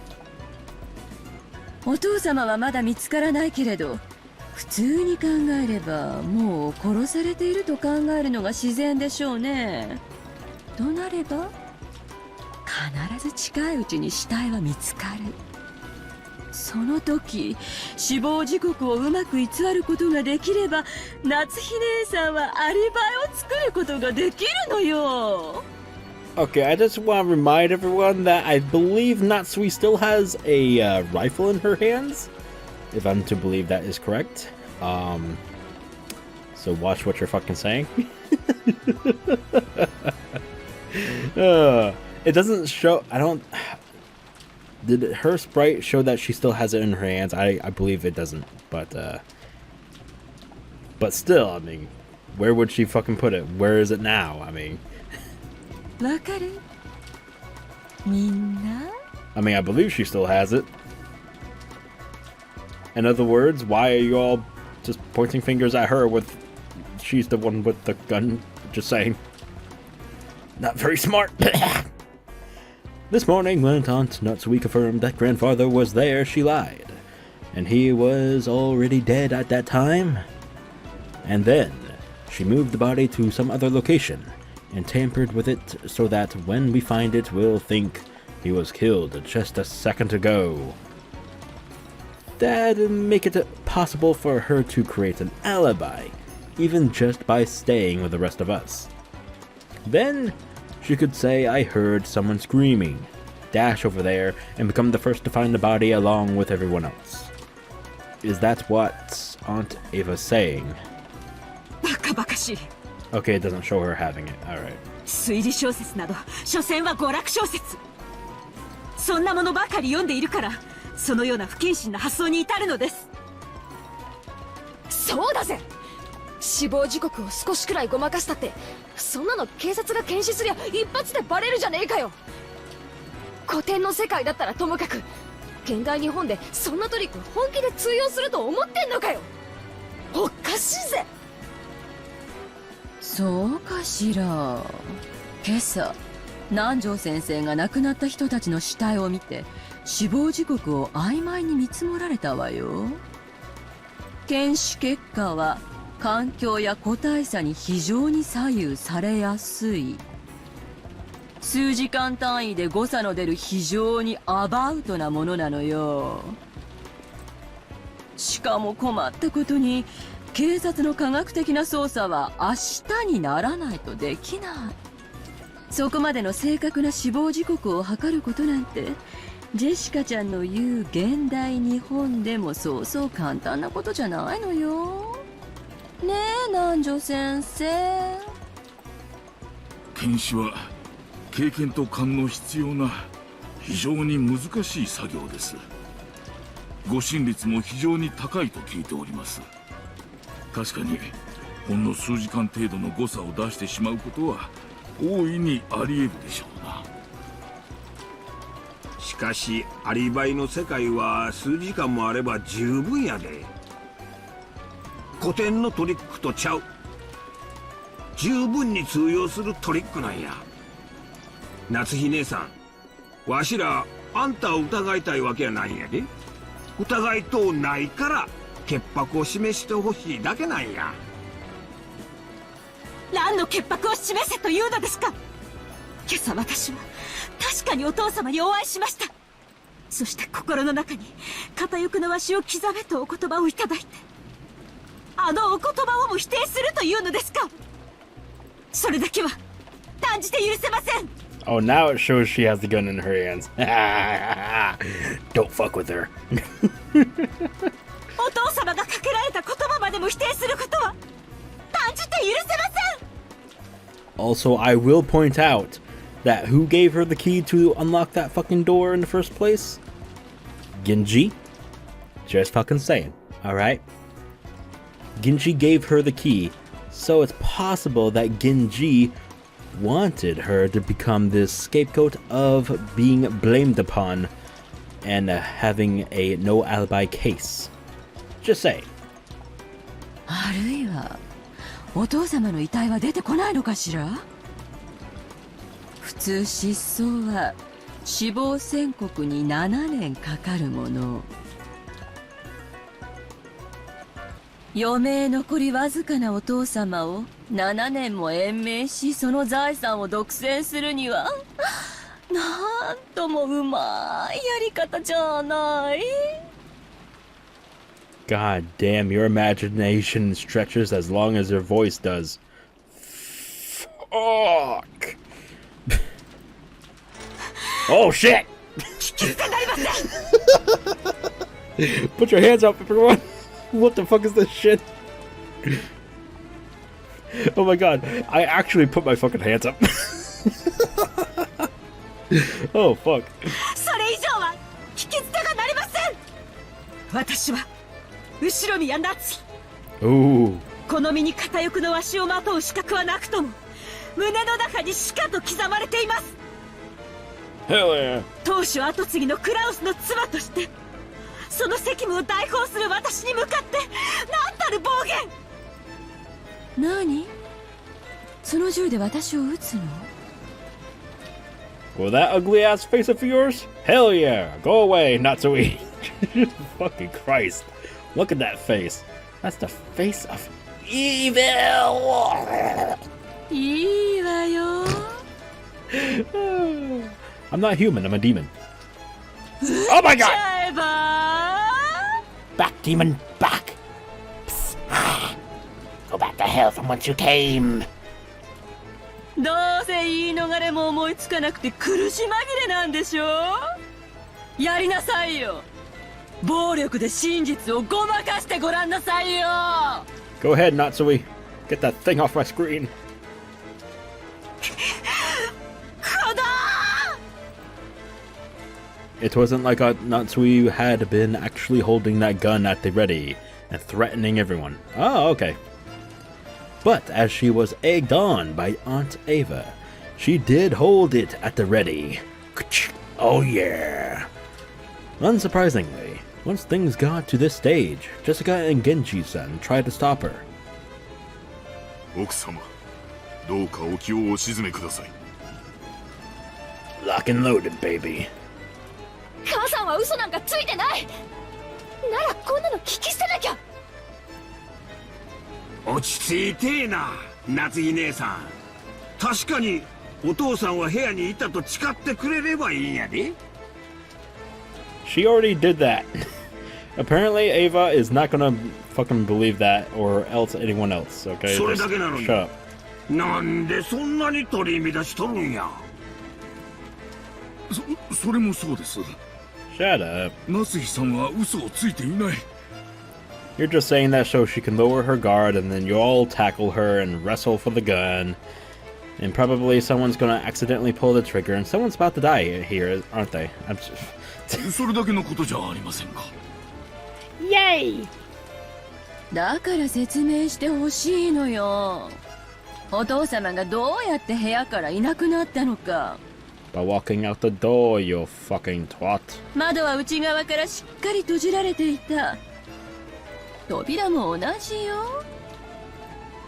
今朝夏日姉さんが間違いなくお父様に会ったというなら、夏日姉さんには開かぬ扉の密室からいかにしてお父様が部屋からいなくなったかを説明してもらわなくちゃ。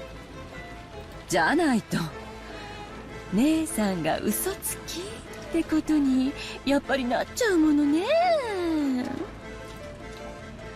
あなたという人はどこまで私を愚弄すれば。反論したいならぜひしなさいな。そうね、今すぐこの場で釈明をしてみなさい。そうしたらあなたを疑ったことを謝ってあげてもいいわ。あの書斎の密室からお父様はいかにして抜け出したのか。そんなこと説明もできませんし不要です。そう。 Sorry, I know I did it a little bit too early. But basically that's, I mean, if you couldn't read that fast, I mean, I don't know what to tell you. なら私が説明してあげるわよ。私の立場も姉さんの立場もいいとこ取りのとても仲良しな説明なんだから。 How about let's not, because we all know you're just gonna fucking explain it to the point where it's her that's the perpetrator of all this fucking bullshit. 姉さんの言う今朝の時点でお父様が在室していたことを信じてあげるわよ。 Oh, really? Okay, alright. でも次に扉が開かれた時にお父様はいなかった。ここまでは依存ないわよね。あなたの言うことにこれ以上耳を傾ける気はありません。その軽薄な口を慎みなさい。 Oh, shit. 私の推理はこうよ。 Oh my god, we got a diagram too. Such a special moment.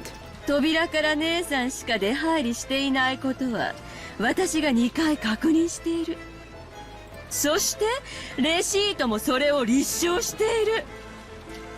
にもかかわらずお父様を部屋から出すパズルの答えは窓よ。窓から出したのよ。 We're on the second floor, you twat. How could he have gone out the fucking window? I mean, unless there's a fucking ladder out there, but I freaking highly doubt it. 夏日姉さんはお父様を3階の書斎の Oh, 窓から third story. That helps even further. Oh, really? Oh, okay. Let's go out there and look. Dun, dun, dun, dun, dun, dun. Okay, wait, hold on. Let her scream this first. Okay, let me go back. So, what's the answer to the puzzle of how to the window? He was sent out to the window. Natsui Nissan, you threw father out the window. Okay, then, is the window broken? Or was the window open? Wait, well, okay, I don't think those windows could actually, Could they open in the first place? I'm pretty sure they could, but I don't even think he could fit through that window unless... I don't know. Okay, I don't know. But whatever. Yeah, go fucking check the courtyard then, you fucking bitch. 奥様、来ないでください。エヴァ様、どうかおやめくださいませ。その後、中庭に転落して死んだお父様の遺体は How many times do I have to see her make that weird face? Oh, God. Well, it's normal now, but I mean, we all know it's gonna happen. There we go. 夏日姉さんが屋敷内の戸締まりを確認すると言って出て行った時にどこかへ隠したのよ。Get the fuck off my screen. 多分その時に死亡時刻を偽る工作もしたんでしょうね。クラウス兄さんたちの事件も、さらに昨べのベアトリーチェの事件もひっくるめて。By the way, I'm joking around it here and there, and I'm not paying attention to what the fuck is happening. So, if I misread everything, and yeah, I'm sorry. ナスシさんが怪しい可能性が非常に高いっちゅうことだ。本当ならこんなことを言いたくはない。だがもうぶちまけてしまったからには仕方がない。Oh? 頼むわ、夏希姉さん。どうか自分の無実を説明してくれんか。 Well, if she fucking claims I... Oh, you can all go fucking suck a bag of dicks. 侍とわしはあんたを疑わなきゃならんのや。なぜこの私が後宮夏日がこのような恥ずかしめを。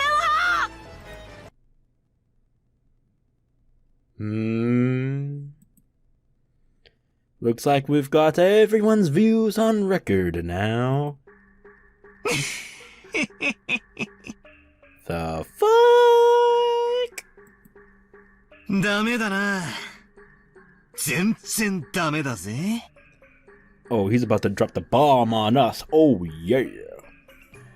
By the way, I like this tune too. I like it. Really, the whole fucking soundtrack of Umineko, amazing. Just saying. エヴァおばさん。ダメって何がだよ、バトラー。Oh my god, it's just so good. I like the music, man. Damn. Oh, Battler's music. Ooh. Gets me pumping. Yeah. What? Jessica looked up at me. I'm so sorry. Hanging on to my every word. Aunt Eva's expression was confident as ever. 全然ダメって何が？ Y'all can't see, but I'm dancing in my chair. Hey, バトラ yo. 君、聞かせてよ。一方からしか見られないから、夏日おばさんしかありえないって思い込んじまうのさ。別に夏日おばさんを擁護するわけじゃねえが、そんなハッタリのチェックメイトじゃ通用しねえってことさ。Boom, bitch. レシートを軸にした推理はまずまずだとは思う。筋は悪くない。だが俺の採点じゃせいぜい65点ってとこだ。これが答案なら居残りで報酬ってとこだぜ。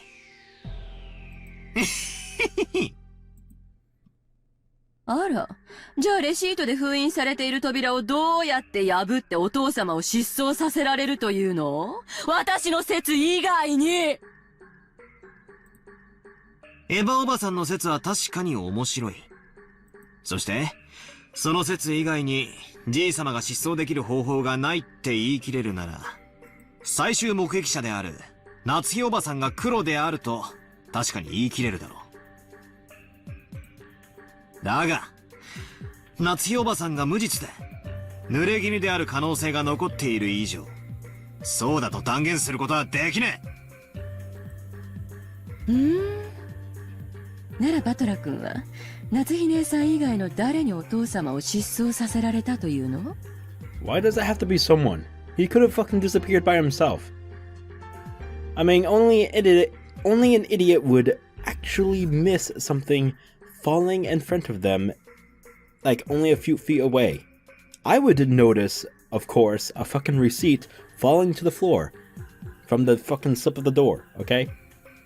I would also, by the way, put it back in as I was leaving to trick the one who put it there in the first place. Alright?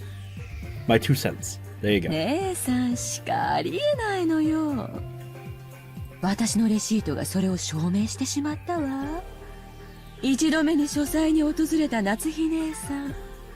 そして2度目に私と訪れるまでの間、書斎は完全に密室で密室開封後には失踪している。これで夏日姉さんが犯人じゃないというなら、どんなトリックがあるっていうの？だから65点なんだよ、エヴァおばさん。じゃあここでチェス盤をひっくり返すぜ。どうやって外部からじい様を失踪させるかじゃない。どうやって内部からじい様が失踪するかって考えるんだ。扉にはレシートが挟まれていたから使用されていない。Oh. 窓も出ることはできても外側からは施錠できず、しかもエヴァおばさんは書斎を訪れた時に窓の施錠を確認している。だから窓も使用されていない。その時点では確かに書斎は密室だった。これは認めるしかない。だがしかし書斎は永遠に密室だったわけじゃない。レシートの封印さえ解かれれば扉は使用可能になり脱出可能になる。つまり夏日おばさんがどうやってじい様を失踪させたかじゃない。どうやってじい様は書斎を脱出したのかって考えるんだよ。じい様の書斎はただの書斎じゃねえんだよな。 Right. 源氏さんの話じゃトイレからキッチンベッドルームまであるちょいとした家並みじゃねえか。例えばベッドの下にでも潜って隠れたらおばさんたちは部屋からいなくなったと思い込めるぜ。エヴァおばさんもそこまで調べてきたわけじゃねえだろ。そしておばさんたちは失踪したと思い開花へ戻る。この時レシートはもうない。つまりじい様は密室である間は部屋に隠れ続け、エヴァおばさんたちをやり過ごした後に部屋から脱出することでこの密室を破ることができる。何よそれ。どうしてお父様がそんな妙なことをして部屋を抜け出さなきゃならないの？口頭無形にも程があるわよ。ああ、口頭無形かもな。だがそれでも夏日おばさんが濡れ衣かもしれない可能性は示してる。エヴァおばさんのレシートは完璧じゃねえ。チェスで言えばチェックくらいにはなったろ。だがチェックメイトじゃねえ。そして俺が最高に気に入らねえのはそれを夏日おばさんに釈明しろと迫ってそれができなきゃ黒だって断定しようとしたエヴァおばさんのその論法さ。それがまかり通るってんだな。この後ろ宮バトラー、ここでもう一回チェス盤をひっくり返させてもらおうじゃねえか。Hell yeah. エヴァおばさん、あんたの論法によるならよ、あんたと秀吉おじさんが昨日親父たち6人を殺害してからのこのことゲストハウスに帰ったんじゃないってことをこの場で釈明してもらわなくちゃならねえぜ。Oh, snap. 夏日おばさんに釈明を強いたんだ。あんたにはもちろん自身の潔白を釈明できるんだろうな。じい様の遺産が全部転がり込むエヴァおばさんよ。そうだぜ。エヴァおばさんだって十分怪しいじゃねえかよ。母さんがじい様の最終目撃者だから怪しいって言うなら、エヴァおばさんだって父さんたちの最終目撃者じゃないか。バトラの言う通りだぜ。自分たちは殺してないってことを証明してみせろよ。僕もお母さんの推理は少し勇み足だと思うな。レシートの件は確かに重要なヒントだと思う。でもそれはバトラ君の言う通り夏日おばさんが何がしかの犯人であることを断定できるものじゃない。 Oh shit. Even your own son, bitch. Take that up your ass.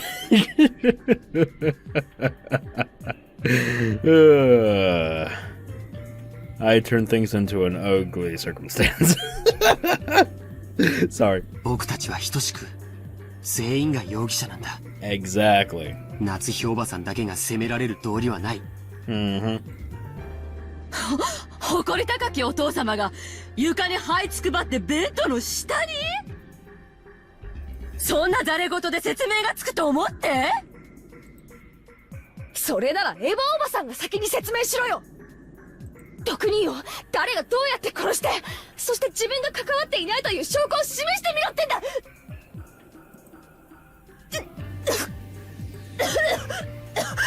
Oh shit, what the fuck?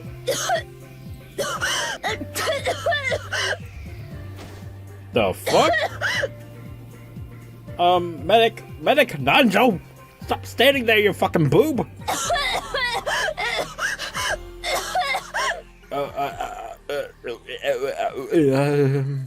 お嬢様、お嬢様。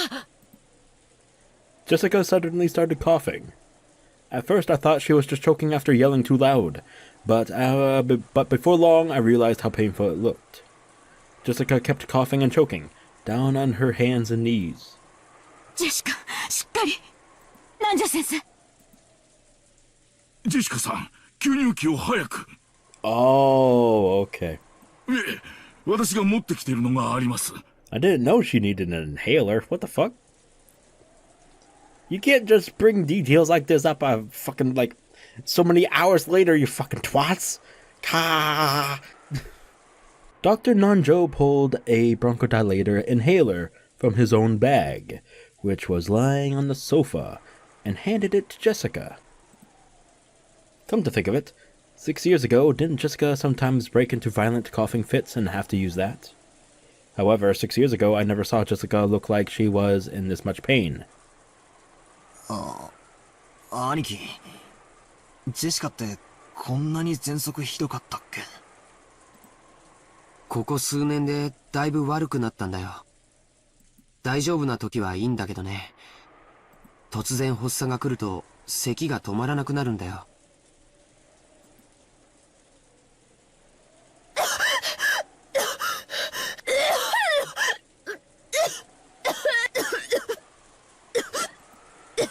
お嬢様、お薬です。さあ。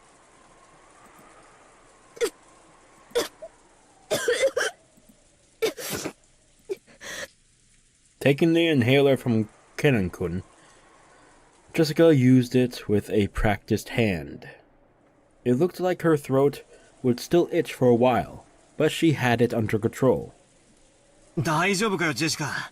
びっくりしたぜ。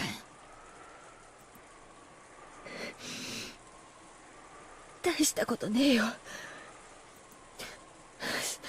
心配すんじゃねえぜ。Beads of sweat covered Jessica's whole body, and she couldn't hide her rough breathing, but it looked like her sudden attack had calmed down for now. This disturbance had made the dangerous atmosphere up until now seem slightly unfocused. But that's fine. That kind of battle of mutual suspicion is completely unnecessary. When you think about it, finding alibis for each other and looking for the culprit is probably meaningless. After all, we're just powerless, ordinary people. And when the police come tomorrow, they'll definitely employ cutting-edge techniques and investigate the case thoroughly, solving all the riddles and arresting the culprits. 確かにバトラ君の言う通りかしら。夏日姉さんが疑わしいように、私たちも疑わしさを拭えていない。それを今議論し合うのは確かに不毛ね。明日、警察に全てを任せれば済むだけの話よ。でも、バトラ君だって知りたいんじゃないの？犯人を。大切な人を失った痛みを思い知らせてやるために、1秒でも早く知りたいんじゃない？それは否定しないです。これだけの上等を決めてくれやがった野郎を、たとえ一日であったとしても、のさばらしたくはない。でも、だからといって、18人の中の誰かを疑いたくはない。さっきはああ言ったが、俺は、エヴァおばさんだって疑いたくない。俺にとってのエヴァおばさんは、茶目っ気があって、いつも楽しくさせてくれる最高のおばさんだ。そんなおばさんと、こんな罵り合いはしたくねえ。ここにいる誰だって、そんなことは望んでねえはずさ。だろ、みんな。バトラ君に同じ。意味のない罵り合いだね。多分、これだけの人数が朝から一ところにずっと集まってるから、みんなストレスが溜まってる。Sorry. でしょうな。 God damn it. I need to break my finger. Hi. Jesus Christ. 無理もないことです。 You may not know this, but I'm a little bit over dramatic. Help. 言ってできるものではありませんが、なるべく皆さんリラックスしましょう。 True.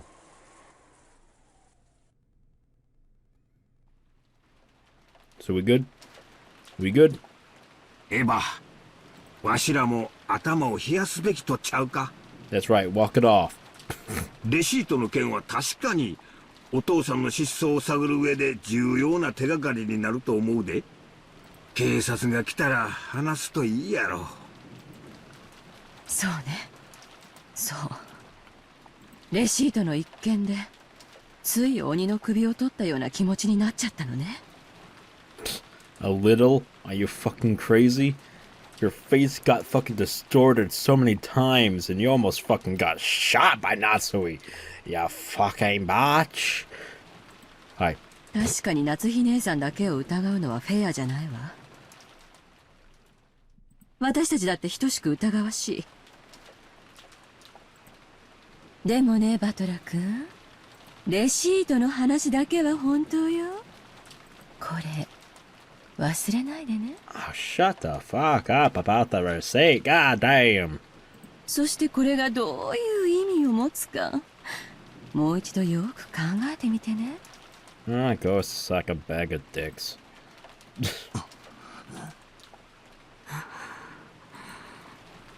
Aunt Eva and Uncle Hideyoshi stood up. It looked like they planned on leaving the parlor. 結局私たちはこんな推理ごっこしても意味はないのよ。だってどうせ警察が全て明かしてくれるんですもの。That's right. Even if we don't play this detective game, the typhoon will pass. And when those lively seagulls return to the harbor, everything will settle itself. That's right. If you think about it, this kind of crime is completely trivial. It will definitely be resolved, even if we do nothing. When the seagulls cry. Bada-bum-bum. これ以上、夏日姉さんも私の顔を見ていたくはないでしょ。 Oh my god, you have no idea. 私も同じよ。Oh, fuck you. 確か姉さんは昨日、ゲストハウスに帰らなくて済むようにって客室を用意してくれたのよね。あそこはバスもトイレもあるし、鍵もチェーンもかかる。横になれるベッドもあるし、主人もマリアちゃんとチャンネル争いをせずにテレビを見ることができるわ。お好きになさるといいでしょう。でもくれぐれも用心を。ありがとう姉さん。そして余計なお世話よ。Man, she can't stop being such a mega bitch. Holy fucking can of worms. 姉さんはみんなの監視をよろしくね。犯人はこの中に必ずいるんだから。Yeah, and it might be you. そして姉さんも自分が監視をされていることをお忘れなく。Alright, alright. I thought we weren't playing the suspicion game anymore. Come on. 捨て台詞はそれで十分ですか？十分よ。Get your fucking ugly ass out of here, bitch. じゃあね、夏日姉さん。Get out of here! Don't make me start kicking. 源氏さん、夕食になったら呼んでね。I'll start kicking. それまでチェーンをかけて閉じこもってるわ。How can you stand that bitch? God damn, Hideyoshi, you got balls of steel apparently. Fuck. 源氏、カノ、お二人を客室までお送りを。Yeah, make sure they don't get out. 結構よ。No, no, no, no, no, no, no, no, no, no. This is for the point of alibi, bitch. 送り狼なんて嫌だもの。むしろ私たちが部屋に行くまで誰もこの部屋を出ないでくれる方が安心よ。Cute. ジョージ行くわよ。僕はここでみんなといるよ。 Oh, slam. Welcome to the jam. What? ジョージこの部屋に犯人がいるのよ。そんなところにいるつもり？この部屋を出るということは親族の誰かを疑うのと同じことだよ。僕はあんな恐ろしいことができる人間が親族にいるなんて信じない。ジョージ、あなたからも言ってやってよ。ジョージももう一人前の男や。そのジョージの仁義がこの部屋から出えへん言わせるなら、それも勝手やろ。If he wants to die, let him die. 好きにさせた Oh my れ。god. I didn't mean it. I'm so sorry. 父さん。 Father. Not even Uncle Hideyoshi left. Oh well. Sayonara, motherfucker. The only voice that called after them was the sound of the rain.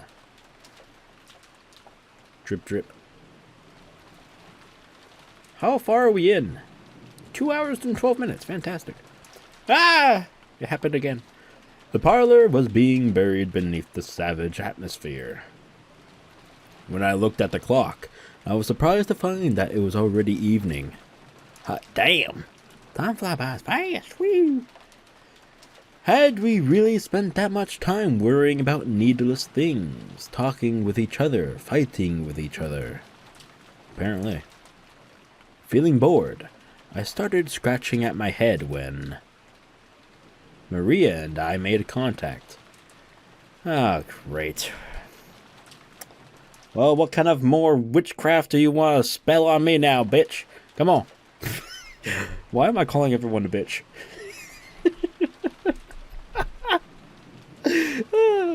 It's just the way I am. Okay, leave me alone. I was a little surprised, since I thought she was completely immersed in the TV. 今なら信じるぜ。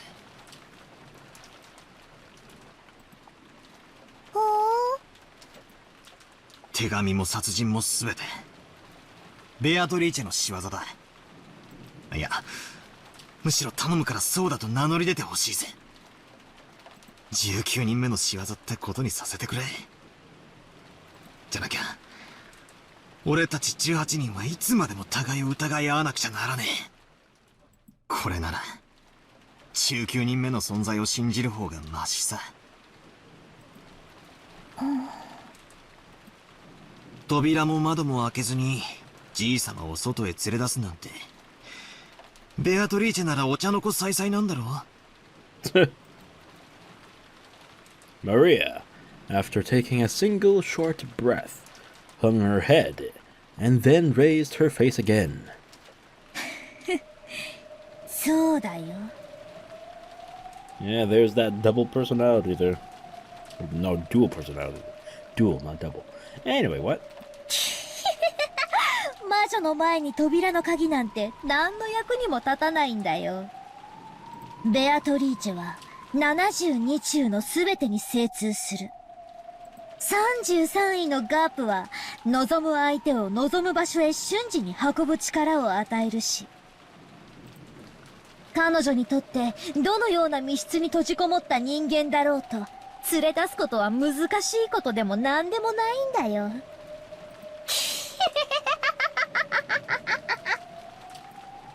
魔女はすげえな。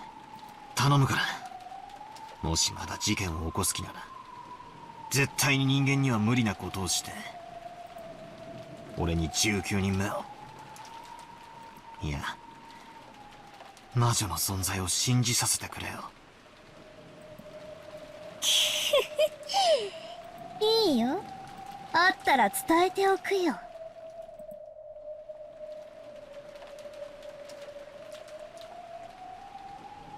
Crap. Nothing's made sense to me for a while now. Just when I want to believe in a 19th person, I deny it. And just when I want to believe there are only 18 people, I deny that too. Even though I want there to be more than just the 18 people here, I can't accept the existence of that 19th person. In short, even though there are more than 18 people, there are less than 19... Wait, what? Did I read that wrong? In short, even though there are more than 18 people, there are less than 19 people. There you go. The number of people in this mansion is 19 greater than X and greater than 18. I don't know how else to pronounce that. So the number of people can't be represented by an integer. However, it's impossible for there to be anything after the decimal point. You shouldn't be able to show the number of people with anything but an integer. Ugh. And yet, how do you explain the fraction less than 1? It's no wonder. That 19th person was something that couldn't be seen. That's why, since you can only write the number of people as an integer, you couldn't see that person. That witch cannot be seen. Because Beatrice has no body. Therefore, she is invisible. Is there a 19th person or not? Does the witch exist or not? The witch exists somewhere in that X.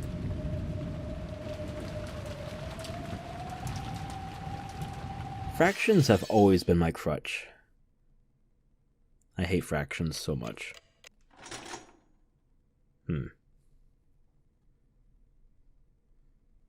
Not to say I'm absolutely terrible at it, but still, I fucking despise it. Okay. The uncomfortable atmosphere continued even after those two left. It was thick with the idea that simply thinking about the culprit's identity would be the same as deciding whom to suspect. It had begun to feel like discussing of the case of itself was taboo. I read that wrong so bad, I'm so sorry. So no one mentioned the case, at least out loud. However, those thoughts were what filled our minds. All that we couldn't say aloud made our heads feel like they were going to explode. So, at least on the outside, the parlor had once again regained its calm mood. Everything was left unsettled. 少しだけ雨足が弱まった気がするね。まだいっぱい降ってるよ。仮にやんだって、この島には船がねえんだしな。船が明日すぐに来てくれりゃいいんだがよ。洋館バカンさんもうお腹いっぱいだぜ。母さん、明日船はいつ来るのかな。本来なら帰りの船は今日の3時に来てくれることになっていました。先方も台風が過ぎてから来直すと電話をしてくれたでしょうが、あいにく電話は普通ですから。でも向こうも子供の使いではありません。客人の方々の送迎目的だと教えてありますから、おそらく明日の朝一番で、多分9時頃くらいに来てくれるでしょう。It was completely black outside. When I looked at the clock, I realized that it was just past 7. I was starting to get hungry. In the kitchen, Kumasawa was cooking enthusiastically. She had laid out a variety of dishes, and while they didn't match the level of Goda's artful cooking, they were still quite gorgeous. It was an act of kindness from Kumasawa-san, who was trying to enliven everyone's low spirits with some food. Kumasawa wasn't nearly as talented as a professional cook like Goda, but she was far from unskilled. On the contrary, since she had been brought up in a fishing village, the simple food she created was sometimes highly praised.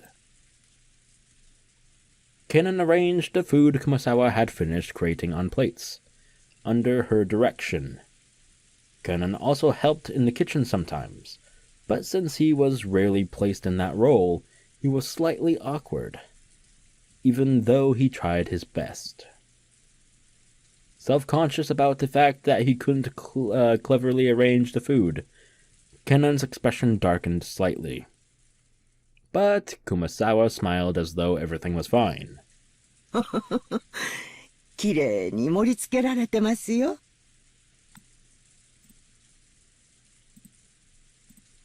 カノン君もお上手ですよ。シャノン姉さんだったら、もっときれいに。Kenan stopped arranging the food for a bit and hung his head. Shannon was the one who always assisted Kumasawa in her cooking.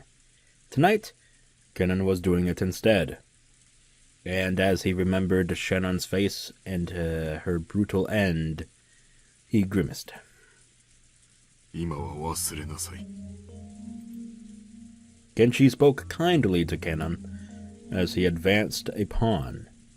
Nanjo had escaped from the parlor once the mood had grown sour, and Genji had become his opponent in a game of chess upon Nanjo's request. はい。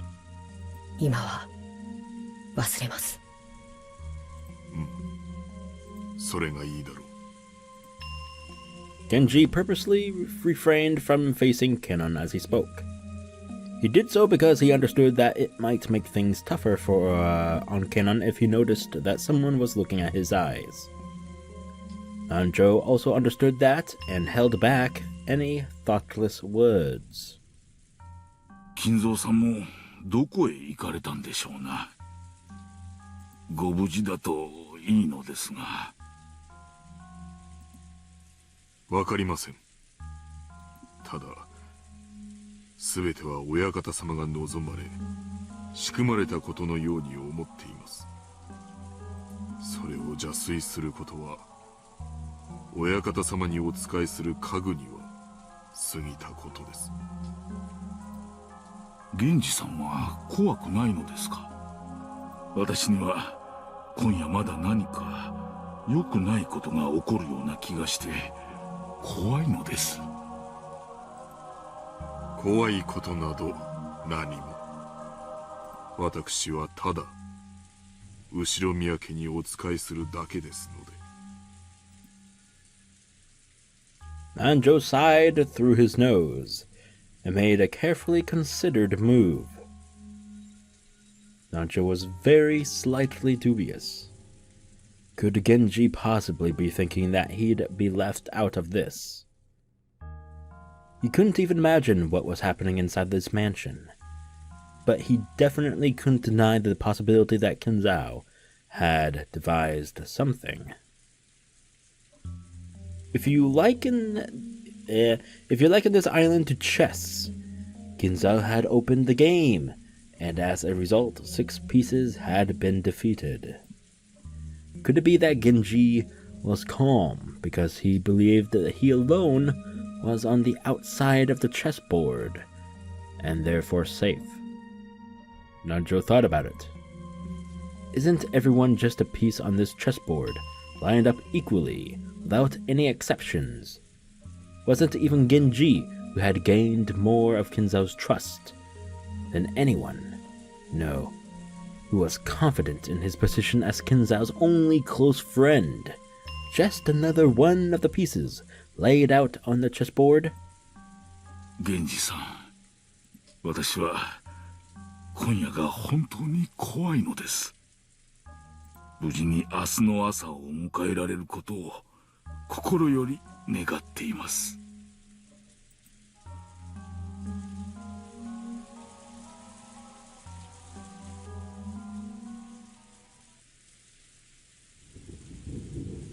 The guest room Eva and Hideyoshi moved into had originally been built to house guests before the guest house's construction. So until a few years ago, they had stayed in these rooms every family conference and were very familiar with them. This room was just like a room at a hotel, with a bedroom and a bathroom. So even though they were still shut in, it was far more comfortable than a parlor. やっぱり家族だけだとリラックスできるな。他のみんなも客室にこもって鍵をかけてりゃええんや。夏日姉さんが客間を出るなって威張り散らしてるんだもん。誰も口答えなんてできないでしょ。あの人、ずーっと冷や飯を食ってきたから、兄さんが死んでやっと天下が来たって張り切ってんのよ。Oh my god, why are you saying it like that? God, you're acting like a pompous ass. まったく、ずうずうしいったら嵐の。God, stop acting like you're a fucking child. Like you're fucking entitled to everything and you're being a spoiled little brat. まあ、そう言うな。I'm not getting my way! Like that. What the fuck? 夏日さんもあれで結構頑張っとるんやで。お前もそう突っかからんでもええやないか。さっきのレシートの件も、あそこまでは言い過ぎやで。Oh, you're finally growing up hair, huh? だってん。あそこで言わなかったら、もう言うタイミングがないんだもん。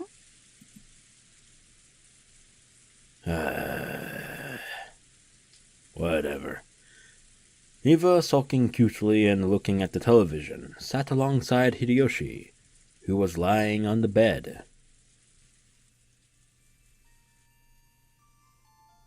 でも、こうして二人きりになるのはずいぶん久しぶりよね。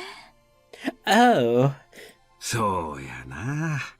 Is it that time already? Alright. 思えば、わしもお前も老けたもんや。Alright, you don't want to tell that to your lady, I'm just saying. ジョージが生まれてから何もかもがあっという間や。本当にあっという間よ。子供を作るの焦りすぎたかしら。Eva's eyes looked like they were staring off into the distance. Yes, she had thought of it as a once-in-a-lifetime chance. Her older brother Cross had been unable to father a child for quite some time. 6 years passed after his marriage to Natsui without any signs of pregnancy, which didn't please Kinzo at all. Eva herself had thought that, since her name would be moved outside the Ushiromiya register when she got married anyway, it didn't matter whether a successor to the headship was born or not. And then one day, she had a heavenly revelation. Or maybe it was the whisperings of the devil that she had listened to in her greed. If she could give birth to a successor first, wouldn't she be able to remain in the Ushiromiya register? If things went well, might she have a chance to inherit the Ushiromiya family herself? When she proposed this to Hideyoshi, he had approved of it instantly. This wasn't because Hideyoshi also had greedy thoughts. For Hideyoshi, who had no close relatives, it was a chance for him to feel once more the long-forgetting thing called family. So when they got married, he hadn't fussed over which last name they were to keep, and had quickly agreed to have his name entered into the Ushiromiya family register. It hadn't been easy to persuade Kinzo, but as his daughter, Eva knew Kinzo's personality well. So, by choosing the time when Kinzo was most dissatisfied with Natsui, she was magnificently able to make him accept Hideyoshi as an adopted son-in-law. Looking at Hideyoshi, who had achieved success after starting from nothing, Kinzo might have seen a little bit of himself. He quickly grew to like Hideyoshi and approved his transfer into the Ushiromiya family register. Oh my god. George would eventually become the successor to the Ushiromiya family. They had raised him strictly with that purpose in mind. He had been worth their while, and had grown into a fabulous young man. He had. Right? I said that right? I don't know. Who wouldn't disappoint no matter where he went? That was why he had not been permitted to fall in love with a servant like Shannon. Oh, fuck you! So when she'd learned that Shannon was dead and the engagement was now invalid, though part of her had still been shocked by the gruesome crime, part of her had also been relieved that her dear George wouldn't be stolen by some servant girl. My fucking god, how evil can you fucking be, you bitch? 私、クラウス兄さんのことが昔から嫌いだったわ。So you did kill all of them. My god. 偉そうで威張ってて。Oh, Jesus Christ. 自分がやがては当主になるのだと自慢してて。I'm actually starting to get tired. Oh my god, how long is this gonna last? Alright. だから、それに一矢報いてやりたかった。でも、それは子供の頃の感情なのよ。でもその感情は、結局、自分の人生のほとんどを支配した。それだけならまだいい。その感情は、あなたやジョージまで巻き込んで振り回してしまった。You used us, you bitch!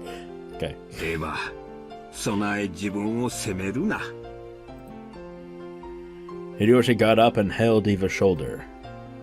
She could feel the warmth, understanding from him. わしはな、自分の人生はもうとっくに折り返しに入っとる。でもな、今日までの生活を後悔したことは一度もないで。一度もや。エヴァと一緒で他の男どもじゃ味わえん楽しい人生になったと思っとる。戦争で身寄りを失ったわしにもう一度家族のぬくもりを教えてくれた。だから後宮の家には感謝しとるし、わしの唯一の家だと思っとる。わしとお前が歩んできた人生にな、無駄なことなんか何もなかった。今日までほんまに楽しい人生やったで。ありがとう、あなた。Eva hung her head, burying her face in Hideyoshi's chest. Probably no one in the parlor could even imagine that this side of Eva existed. 感謝するのはわしや。今日までお前と一緒にいて後悔した日なんてあらへん。私もよ。あなたと一緒になれてよかった。ジョージももう立派な大人や。わしが見張ってなくてもしっかり仕事ができる一人前や。で、正月あたりをのんびりモルジブあたりで過ごさんか。わしら二人水いらずや。いやよ。毎年年賀状の返礼で寝る暇もないとか言ってるじゃない。次の正月だけはなしや。年賀状は見ん。黙って下のお年玉くじだけチェックするんや。今年はカラーテレビくらい当てたいで。やだ。モルジブでお年玉くじのチェックなんてしたくない。じゃあそいつもなしや。水いらずのんびりでジョージが生まれる直前の新婚時代の続きをちょいとしてみんか。うん、それならいいわね。モルジブはええとこらしいで。なんもない島に美しいサンゴ礁と水上コテージが並んでてな。新婚時代の続きっていつからなの？仕事納めしたらすぐや。旅行店に聞いてみんとわからんが、多分大晦日前には。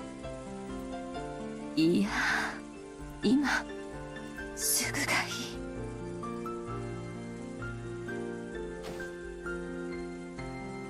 Even nagged at his lips in a peevish yet flirtatious manner. Oh. The only sounds that filled the room were the distant voice of the announcer in the news, which Hideyoshi had left on, and the obnoxious pounding of the rain against the window. Boom, boom, boom, boom. Someone's getting lucky. What? Oh my god. I may claim to be 27, but I'm really only 14 years old.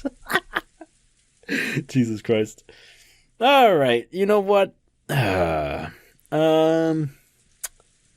This one's actually gonna have to be quite a short one. I usually go past 3 hours, but yeah, actually I do kind of usually end around a 2.5 hour, right? Right? Do I? I don't fucking know, and I don't fucking care. I'm gonna go ahead and end it here for now. I don't know if I'm like close to a good point in the story. Again, I'm sorry if that is the case. I tend to have those bad moments. Oh wait, whoa.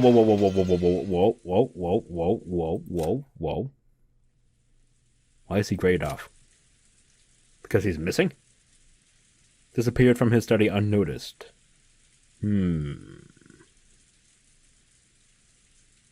Huh.